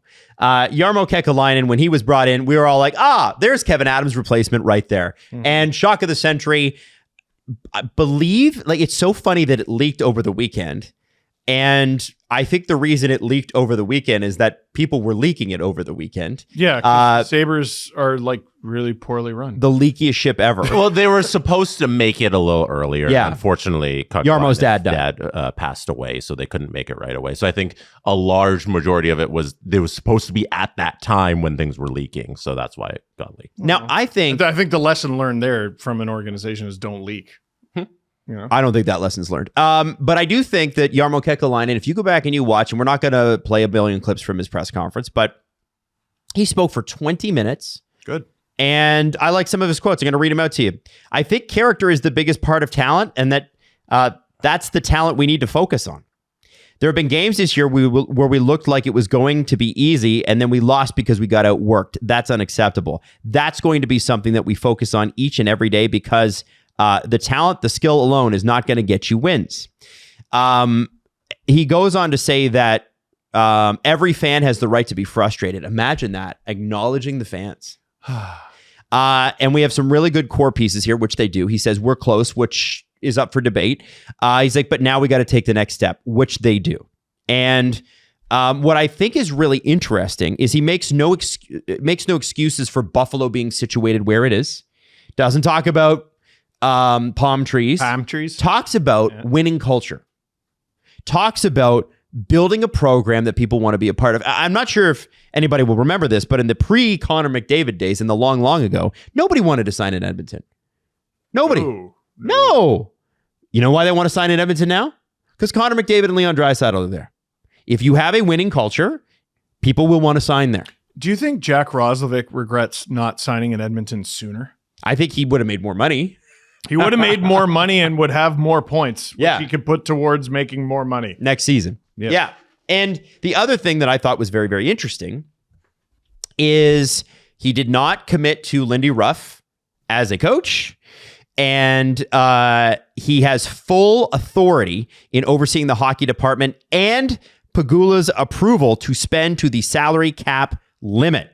That, I think, would have been the only way that Jarmo Kekalainen would have even accepted this job. Now, let me give you some stats, guys. I told you last episode that the Sabres have only hired 3 general managers in their history with previous experience. Since Pegula bought the Sabres in February 2011, they've had 5 general managers, 8 head coaches, including 2 Lindy Ruff tenures, 28 goalies with at least a game. Jeez. 7 captains, 7 Jeez. captains, 2 first overall picks and 0 playoff appearances. That's from Puck Report I NHL. don't know if the Leafs have had 7 captains since I was born. I don't think they have. Holy You shit. don't always have to name a captain either. That's a lot of A captains. lot of captains. Holy cow. Jarmo, for as much as I am very critical personally of the moves he made in Columbus, he takes swings. I think that Jarmo was given too much leash in Columbus, which concerns me about the Sabres. This is a guy that tried to convert Patrick Laine to center. But this is also a guy that was able to turn Ryan Johansson into Seth Jones. He was able to, or no, was it Seth Jones? No, who did he trade him to? He did get Artemi Panarin the other from way Brandon Saad. He got Panarin. He got Bob. He got Bob, then lost Bob. And Bob lost him a coach along the way. Poor Todd Richards. May he rest. Yeah, that's And I think what Buffalo needs is somebody who's bold. Bold, and I think he's good for the market because sometimes a guy gets hired and I look at the fit and I'm like, ooh, that's not going to be like your last job at all.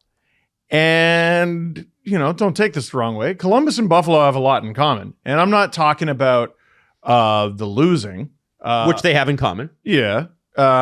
Climate is definitely They part have that of in it. common. But they're small market teams. They are. The difference was Columbus had an owner who was probably not involved enough, and Buffalo has an owner who might be involved too much. Being able to spend to the cap, I think, is a really big deal. And also, I'm going to stick to what I said when the Sabres hired Jarmo, because you were like, well, what the hell has he ever done? Which is a very valid question. And the answer is nothing, by the way. But he's an actual NHL general manager and not a neighbor that was given the title After running a youth hockey organization. Not everyone in the NHL, who is but- good at one thing is It was good at another. so after we talked about it last episode briefly, it's the Harbor Center. That's Pegula's multi-use hockey and hotel facility and running the Academy of Hockey and Junior Sabres. That's what Kevin Adams did before running the Buffalo Sabres. what are we doing? It's an honest joke. That's on Terry. That's on Terry. Yes. Oh, You put Adams in that position wrongly. Now, I think for Sabres fans, the thing that probably is weighing on them the most right now is Alex Tuch. Now, a lot of Sabres fans have suggested that Kevin Adams recently leaked that Alex Tuch needs over $10 million, especially in the wake of Adrian Kempe. Kevin Adams didn't leak that. From what we understand, not Adrian Kempe, Alex Tuch's people are like, he's going to make more than 10 million, and they'll tell anybody that listens. And you know what? Good for them. They're right. I mean, they are. In spirit. They ought to be doing that. Yeah, Yes. that's their job. Good for them. And also there's multiple reasons for doing that, by the way. Number one is you aim to get your number. Yeah, you set a market. Number two, if they sign for less than that number, what a good guy. He must really love it here. Alex Tuch took 9.99. What a guy. Now, we should have said that with Marner. He could have taken 14 in Columbus, but he took 11 in Toronto. We should have been nicer about it. Yeah. Why didn't we feel that way? Oh, his shithead agent.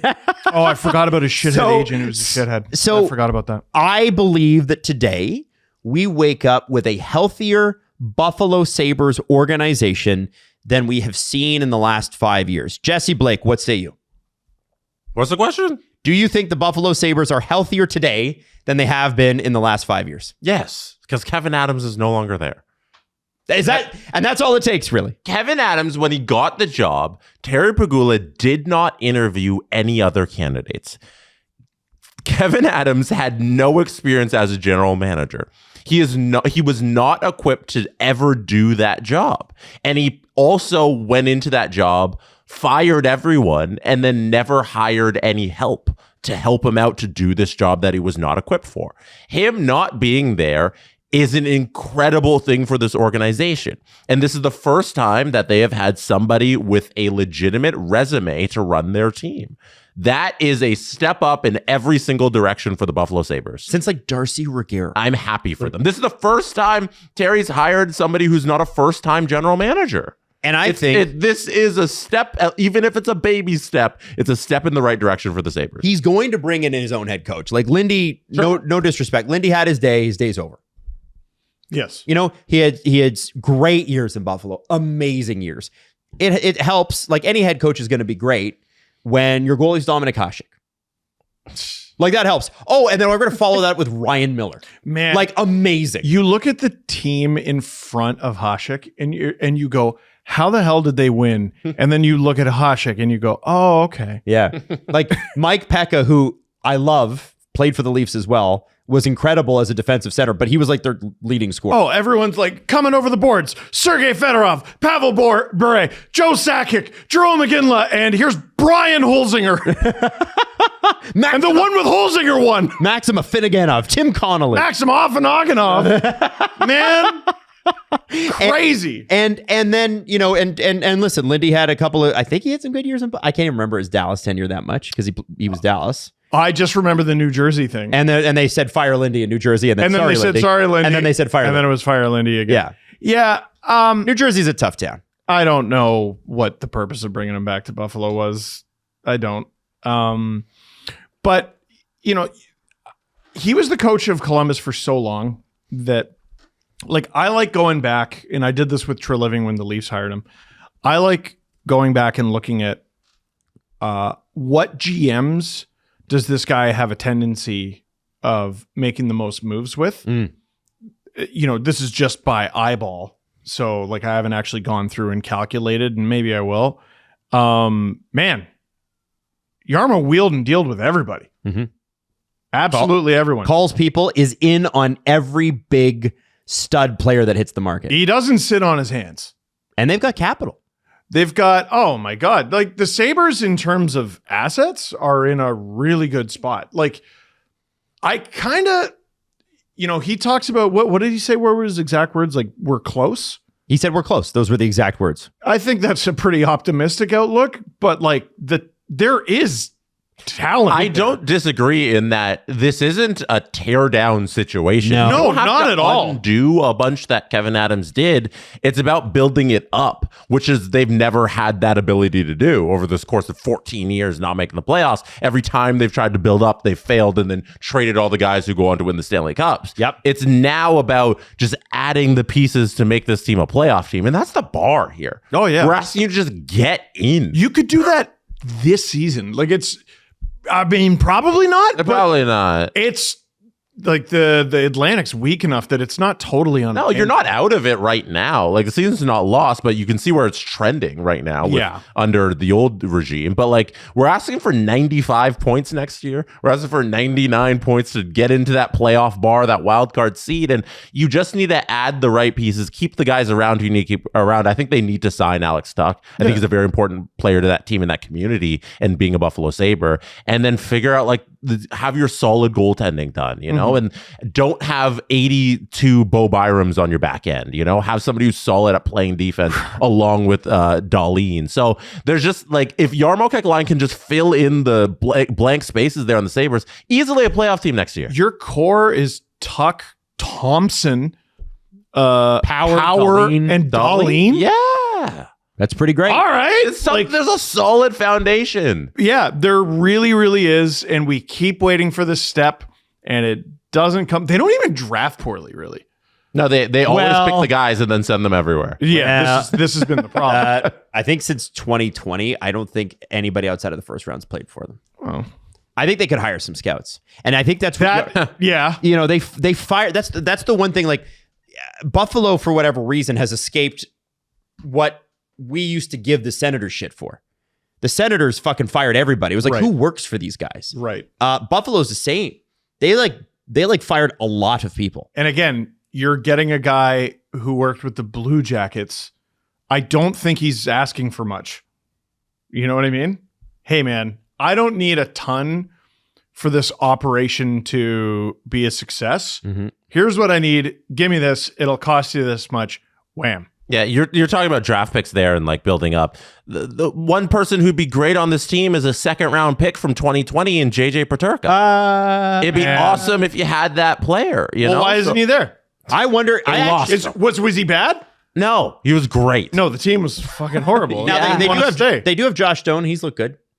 But because of JJ Peterka, they did well. But very well. I want to say, guys, that Russell Ring's been hurt. Part of me wonders if JJ Peterka is still there, if they had moved on from Kevin Adams earlier.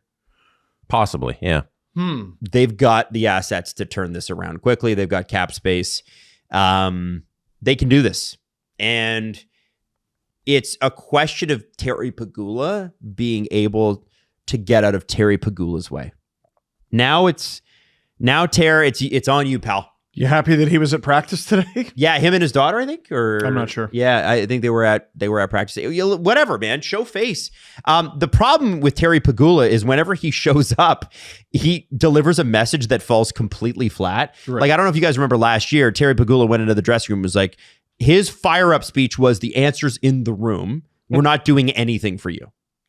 Oh, cool, man. Wow, Terry. More like tear us down. I'm gonna remember more like terrorist to a team morale. Goddamn. Please trade me to Utah. Yeah. And you know, it doesn't help. Like, it's gotten to the point where like players are getting photographed at a bar after a game. Oh, that was pathetic. And people are like, see, these guys aren't committed. Like, no, that's a dummy. Like, I don't think that's any but that's indictment where on it's at with the fans, is my point. Like, no, that's an idiot fan. He could exist. Yeah, but do you see that anywhere else? I don't think that's an indictment on the team. I think that's an indictment on 180. I think it is a symptom of, and you can look at Sabres Twitter and go, like, they were raising AI banners of "we fired Kevin Adams." Like, they're so that's the right. They're so done. They're so done. Yeah, I think they're so done with Kevin Adams. But I don't know that one thing. That's a moron. Shit, it was stupid to do. You shouldn't have done it. I don't put that on Sabres fans. Okay, no, I won't. I'm not putting it on Sabres fans. I'm saying it's a symptom of the fact that Sabres fans are pissed. I disagree. That's completely different. I disagree with that. No, most Sabres fans... no, Sabres fans are thrilled, Jess. No, most Sabres fans that I saw were like, listen, the team's shit, but that's stupid. Yeah. I know. But do you think if the Sabres are winning, that person does that? That's my point. I do. I think that person's an idiot. I think dummies think constant. Dumb is dumb in every dumbness. Yeah. All right. Bars. That's not a bar. Dumbness. That's the title of the show. Make a t-shirt. I'm interested to see what happens with Alex Tuck, because if he can't, like, if they're not willing to go to that number, if they can't work this out, they have to trade him. Yeah, and like, I don't know. I kind of think you can take or leave him a little bit. You could do well on a trade like that. The Sabres are versatile, if that makes any sense. I think you could go in a lot of different directions with the group that they have, except for full teardown. You don't do that. Mm-hmm. You can go in a lot of different directions and have it end up being the right decision. Yeah. Like, if there's a package out there like the one that the Canucks got for Hughes, for Tuck, I mean, you friggin' take it. There probably isn't, but... Yeah, you could find out desperate general managers who are looking for top 6 health Toronto. Yeah, you understand what I'm saying. Yeah. Now, we have to move quick because we are running out of time on this episode. Sure. I want to move quickly to New Jersey.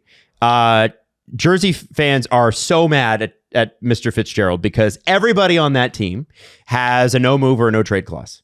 And the problem is that Vancouver would have wanted a package, according to reports, of 20-year-old defenseman Simon Nemec, because he's awesome, a 24-year-old center Dawson Mercer, KHL defenseman Anton Saleyev, who was drafted 10th overall in 2024 and a first-round pick, which would have been a worse outcome than what they got from Minnesota. But the Devils were not able to do it. And specifically, 2 player names are coming up. Andre Palat, who you guys know I love, even though he's, his career's on the downslope now. Love the memory of him. And Dougie Hamilton. If they'd been able to clear that, which they couldn't, and I think perhaps, and what's being put forward is, the Devils did not think that this was going to be available this quickly. Well, then you weren't prepared. Right? Yeah. Remember, they didn't have Luke Hughes signed coming into the season, so they had Dougie Hamilton as the stopgap to that. And if they traded Dougie Hamilton, then Luke Hughes' price goes up. And a really underrated part of all of this is, what Devils player is happy right now? Is Nemec? Nope. I mean, he didn't end up getting traded, so I bet he's happy about that. But he also knows you tried. Is Dawson Mercer? Again, he didn't get traded, but he knows you tried. How about Palat, who negotiated with you specifically to get a no move? Same with Dougie Hamilton. Same for, this is bad. Not only did you not get the guy, so your fans are mad you didn't get the guy, but everyone whose name is pretty nakedly out there from good insiders. Wasn't it LeBrun? I don't know the specifics. Doesn't matter. All these names are out there. Probably was LeBrun. And no one's feeling good about it. It's funny that when it comes to the Quinn Hughes trade, the markets that's the most pissed off is New Jersey. Canucks fans, they're thrilled. Every one of those guys has scored. Dude, the first round pick's going to score next game, probably. Yeah, Liam Holmgren got his goal. Yeah. Obviously, Zeev Buium scored, and so did Marco Rossi. It's amazing. Yeah, that's funny that the first round pick might score. Yeah, I thought it was a good line. That was a good line. Adam could have stepped on it. No, I did not step on it. I laughed at it. It's okay. I knew. I just wanted to have it. Fuck you, Adam. So that's interesting. Now, the last thing I want to get to that we have to get to, a couple of things in Seattle. First off, you already know that former Seattle Kraken Morgan Geekie has more goals than the entire team, or than the top scorer has points. It's pretty bad. Dave Hackstall, who was the first of 3 coaches in 4.5 years that the Kraken have existed, got a tribute last night. I don't know if you saw that. He got a video tribute. Who's he even with right now? I have no idea. I don't even know the play. I intentionally didn't look that up because I was like, oh man, I don't even know. That's hilarious. I have no idea. The tribute for Hackstall? Yeah. Yeah, because he was their first head coach in franchise history. Yeah, so he came back with the Avalanche. Yeah, because Avalanche, the Kraken were winning that game, and then the Avalanche came back as they always do and won. Yeah. And Lane Lambert's press conference last night, we don't have to play it because it's super boring. But what I think is hilarious about it. I kind of want to play it. Do you want to play it? I will send it to you, Jesse. Dick he's being. I've got it because this is bad. The crux, what we're about to discuss is how he's being a dick. We should show him being a dick. Okay. He's being a dick. So I'm not going to tell you then what's going to happen. I'm going to let you listen. And then I'm going to tell you what happened. I want you to pay attention. It's only a minute. To the number of voices you hear. Lane, overall, what do you think of your group tonight, and also the right line and how they played? Well, we played hard, like we have been. You just can't find a way to get over the finish line. And what about the right line itself? Did you feel good about what they were doing tonight? Yeah, I thought they played well. In special teams, you guys had some good work there. Anything in particular that stood out to you? I thought we killed fine. Made a big mistake at the end on the last kill. Can't make that. Power play scored for us. So, aside from the goal we gave up, which was a critical situation, critical error, they were fine. But again, not good enough. Didn't get the job done. And how about Philip Grubauer's night? Played well. Any update on Montour? No. Okay. Thanks, Coach. So Montour, thanks for what? Left injured. Montour was their big free agent signing a year and a half ago. He's had a very good season. What are we supposed to notice, Steve and Jesse, about who's talking? One guy asked him questions. And it turns out, because people were like, wait a second, was it that only one guy was there. Right, because you don't see the reporters in the video. Right. And that would seem odd for a market like Seattle. But we have seen that, like, there are teams that don't have, they made a big deal of it in Vegas. Oh, Marner's not going to have to answer a question after game 32. That's nice. Yeah. Maybe Lane Lambert doesn't either. Because that guy that was asking the question is actually the guy who is the Seattle reporter who works for them. For NHL.com. Yeah, NHL.com, but works for the Seattle part of it. Right. Employed by the team. Sure. The team pays that bill. Yeah. Nobody at the press conference, and there were multiple reporters there, were allowed to ask a question. And not allowed to talk. And what's amazing about it is the Seattle PR team this morning apologized for it, but it was Lane Lambert and their decision to do that. How about you apologize with your wallet? How would you apologize with your wallet? By getting fined. Oh. I always... Does anyone work at the NHL? Does anyone work anywhere? Does anyone have a job? He has to talk after the game. He has to take questions after the game. That's part of the job. Like, it's negotiated and it's paid for, by the way. You ever see all these friggin' stories about this rights deal and that's rights? That's baked into the pie. Is people pay for this, and the average NHL coach makes like $2.5 million. More than that. Yeah. So, I don't know. You make coin, dude. You make great money. Can you give us like 120 seconds of civility every 2 or 3 days? And he couldn't do that. And it wasn't Lane Lambert, as far as I can tell, going, no questions from anyone other than this one guy. It was the team going, no, we're only taking questions from this one person. From what we've heard, Lane was involved in that. Okay, I don't care if he was or if it was the PR team. The PR team and Lane work for the same organization. That's the Seattle Kraken. As does the reporter. And they broke the rules last night. Does anyone work? Does anyone work? Could he have done the Marshawn Lynch, I'm just here so I don't get fined? Because they actually fine you in the NFL. You know what Marshawn Lynch did during that exchange that Lane Lambert didn't? Took questions from multiple reporters.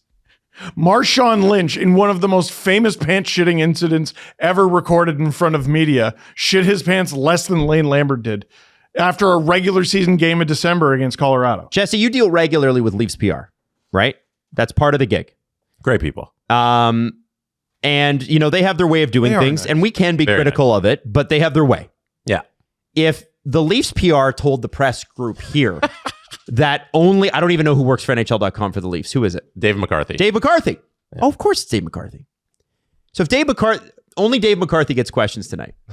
How do you think that wouldn't happen? How do you think that goes over, Jess? For the Leafs, you're laughing. It's for laughable. The Leafs equivalent, it'd be like Ryan Leslie only getting questions. It wouldn't happen because they're professionals and they know how this thing works, and they're not doing amateur hour like they are out in Seattle. That's a joke. That's ridiculous. It makes the team it just makes the team look shitty. Yeah. Oh yeah. Like there's no way to spin it. It's definitely against some sort of rules. Yes. You can't censor the press, which is what they're doing there. This feels something beyond NHL. This feels Trumpian. Having specific people in the room only ask questions, which is crazy. There's a lot of people line testing right now. They're seeing what they can get away with. It's a joke that they would do this. And I assume it comes down to Lane Lambert making that decision. I don't know how much I would put this on the PR staff. They're following orders. They're not the ones being like, we lost 5-3 and we should have held on to that lead to the Avalanche. Let's limit questions. This is coming from the man. Yeah, at the end of the day, they're not going to stand in front of Lane. Yeah. So block his entry to the back. I don't need an apology from Kraken PR. I want an apology from Lane Lambert. That's who I'm putting this Apologize with your wallet. Can I ask a question? What kind of organization is Ron Francis running over there? They fucked up the expansion draft. They fucked it up. They signed a bunch of slow defensemen. They've made the playoffs once. They've been through 3 coaches in 4.5 years. People really ought to be asking more questions. What kind of organization is Ron Francis running? I don't know. What are we talking about? What do you? If I was president of the team the way he is, I would be apoplectic finding that out. I would be down the hall and saying to the entire press corps, you guys just wait here. I'll go get him. This is the president you're talking about? Well, it's Ron, is it not? Oh, he's president and GM, is he not? I understand what you're saying. I'd be like, no, hang on. I'll go get Lane and he's going to get back in here and answer your questions. Yeah. What kind of organization? You can't take the Seattle Kraken seriously. You can't. You can't. You cannot. The way the roster is constructed, they can't fucking score. They never could score. Their draft picks, Beniers and Wright, they can't get Shane Wright to shoot. They can't get Shane Wright to shoot a puck. They can't get Matty Beniers a goal. Like this is a team. I'm genuinely asking if Kevin Adams got this much shit in Buffalo, and I understand Buffalo's a far more mature hockey market than Seattle. Doesn't mean that Seattle fans aren't educated. It just means Buffalo's market goes back 50 years. Yeah, they've been around longer. If Ron Francis had pulled this shit in Buffalo, people would be going, what the fuck? Even in Carolina. But no one's talking about it. Right. Why? How many years did the Seattle Kraken get a pass? Yeah, I get that you're the new guy. It's a half decade now. And you guys look like shit. And there are some teams get a pass because things are going well. What's the conversation around Vegas right now? They're winning. They're winning. Like everything else, no matter how serious it is, they're winning. People go, yes, but also they're winning. Right? And they've done shitty things with the media in recent memory too. Yep. And then they went, yeah, okay, but the winning. Look at all the winning. Look at hey, we're winning. And Seattle doesn't have the luxury of being like, well, yeah, but check out these rockin' results. We made the second round a couple years ago. Yeah. Shut up. Yeah. Hell yeah. Nope. Things are not going well. And also they're treating people like shit. It's time for a change. I don't think this is not, I mean, Ron Francis, you've had your time. Is Jerry Bruckheimer busy making movies or what? Well, ask Jerry Bruckheimer, Jeff Bezos, and whoever else owns the team, right? Like, I don't know, but it's time. This is not the guy. And that is not a serious organization. Deeply unserious people do what Lane Lambert did last night. Yeah. We began this and show. I love Lane, by the way. I thought he was great in Toronto. Oh, the Leafs sorely miss him. But like you see what we started the show with, where Jesse brought up the NBA injury reports. And you're like, man, that's a league. And the NHL is just not. So the standard to look like a professional organization in the NHL is just lower objectively than it is in other sports leagues on this continent. It's just the truth. And Seattle is not even meeting that low bar. And that should be concerning for any Seattle Kraken fan and anyone who is interested in the long-term health of this league. And it makes me, there's a lot of talk about expansion with the NHL. And to me, there's a little bit of could and should here. Now, at the end of the day, $2 billion wins any argument. Should we do this? Well, I don't know if we have the bandwidth. We're already a super podunk, just unprofessional organization that is masquerading as anything professional, and we're super not. But 2 billion smackaroons. You know what? I think I'll take the 2 billion smackaroons. That's not even a thing people say. Smackaroons. But we're making it. That's the show title, is Smackaroons. Smackaroons? Smackaroons. Smackaroons. You already have the NHL already has a serious people problem and credibility problem and professionalism problem. And I don't think more teams is going to make it better. But how about this? We can handle 32 teams. The Kraken are not operating like they should be one of them. I'm not saying fold the Kraken. Yeah. I'm saying there needs to be a change. I think a lot of this hangs on one dude having a really bad day in Lane Lambert and not acting appropriately in that circumstance. Like, I get you're 1-8-1 and you're terrible right now. in your last 10 and you're falling out of a playoff spot and everything's not good, but you can't act like that. We all have bad days. Does it not speak to, Jesse, organizational lack of standards? Yeah. Like to think that he could get away from that? Yeah, I think like he better have faced some consequences behind the scene from the people who pay his paycheck. There was a good article by Glenn Dreyfus who writes about the Kraken. Glenn is a question asker after the games, like covers the team, so a unique perspective. Well, sometimes. Sometimes, yeah. When they allow him to ask questions, he is a question asker. So I thought he did a good job summarizing this, because Glenn wasn't so much complaining about the lack of the ability to ask questions by the other media members. He took that a step further and asked about, like, hey, this is a bad message to the rest of your team. He said, conversely, the wrong vibe, even unwittingly communicated by the coach, can, in extreme cases, cause players to tune out and or reduce effort levels. Because if the coach has lost faith in us, why bother? We don't know if Lambert was equally downcast with Kraken players behind closed doors. We didn't get a chance to ask him. I thought that was a bar there, and he did give him the leverage to have a bad day. You know, we all have bad days. It's just, this can't be what you're doing here, Lane Lambert. It's a good little read on the mess that happened last night. He also shouted out the Kraken reporter that was Bob Condor, who's the editor-in-chief of the Kraken website, who was wrongly tasked with asking all the questions last night.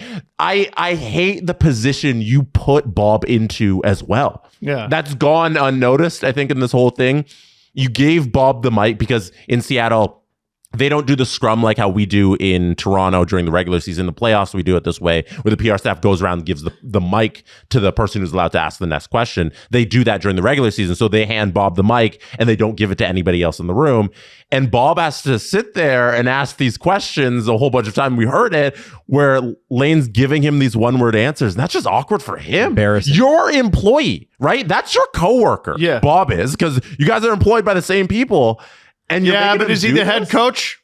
Fuck him. That's the vibe. Yes, and that's the vibe. That's the attitude that the guy who's supposed to be the leader for the players is putting on messaging to the media and to the fans. Yeah. That's brutal. That's a brutal message. Awful look. And the bad day thing, it's like, okay, it better have been just your worst day, because overall, this whole sequence of that minute is awful. And I'm not going to forget it. No. This is what I'm going to think about when I think about Lane Lambert for the next bit. I've done nothing but glaze Lane Lambert for like a year and a half on the show. So like we never really got to see the side of him, because how often are you like, the assistant coach needs to stand up in front of the media? Well, they never do that. Yeah, it just doesn't really happen, right?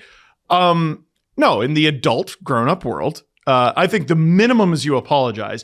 And you are lucky when all you are expected to do is apologize. But I think in this case, you apologize and you also have to deal with the consequences. And if there aren't consequences, you're not a serious organization. And now I'm no longer looking at the Seattle Kraken. I'm looking at the NHL. Mm-hmm.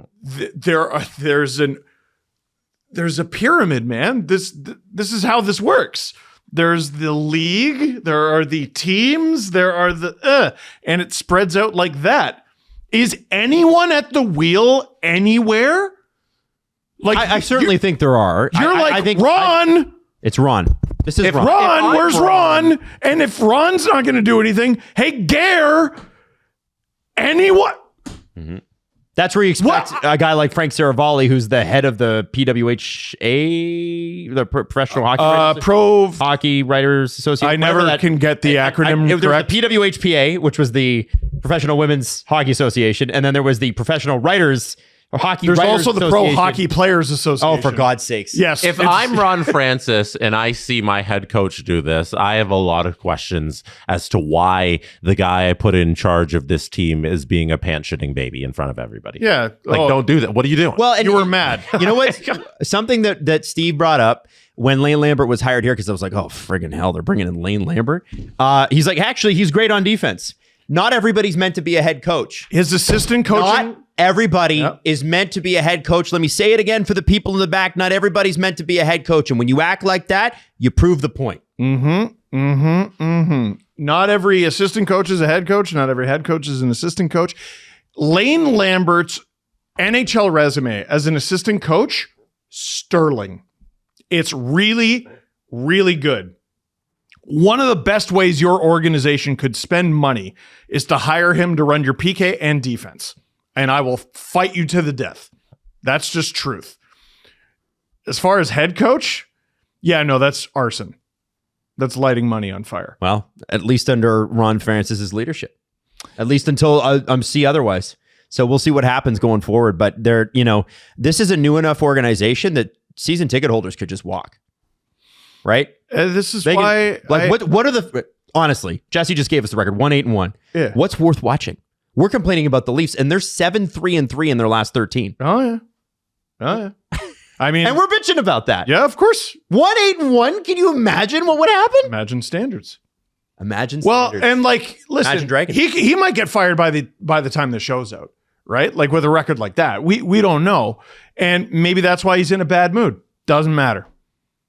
Like you explaining your bad mood, and you justifying your bad mood, and having that justification be fair does not mean you can treat me like an asshole. Mm-hmm. And that's what he did in that room that night. Yep. So we're gonna leave it there. When was the last time the Kraken won in regulation? If you say the Leafs, I'm going to kick your ass. No. That would be funny. No, did the Leafs beat them? No, they very did not. Last time they won in regulation, November 22nd. Adam? I don't know when they played, so I'm just gonna say November 15th, just to beat Steve by a week. November 20th. Wow. We are 2 games away from a month without a regulation win. They got Calgary on Thursday and then San Jose on Saturday, which is the 20th of December. So if they lose the next 2, or if they don't win the next 2 in regulation, that'll be 4 straight weeks without a regulation win in Seattle. Calgary's a must win because San Jose's really good. Yeah, and they're hot. They better get that game against Calgary on Thursday. Dustin Wolf woke up. Yo, Dustin Wolf, man, stand on your head, please. I want to see this. This is cinema playing tough now. sledding. Yeah. Me too. It's hard to get cracking, you see. Woo! Anyway, thank you all for watching and listening. We will be back Friday. And don't forget, if you're a VIP, episode coming out Friday morning as well. Woo! DJ show tomorrow. Anything else? Stream Thursday night. No more questions. The Steve Dangle Podcast. Follow the guys on Twitter at Steve_Dangle, at Adam WYLDE, and at Jesse Blake. Connection complete.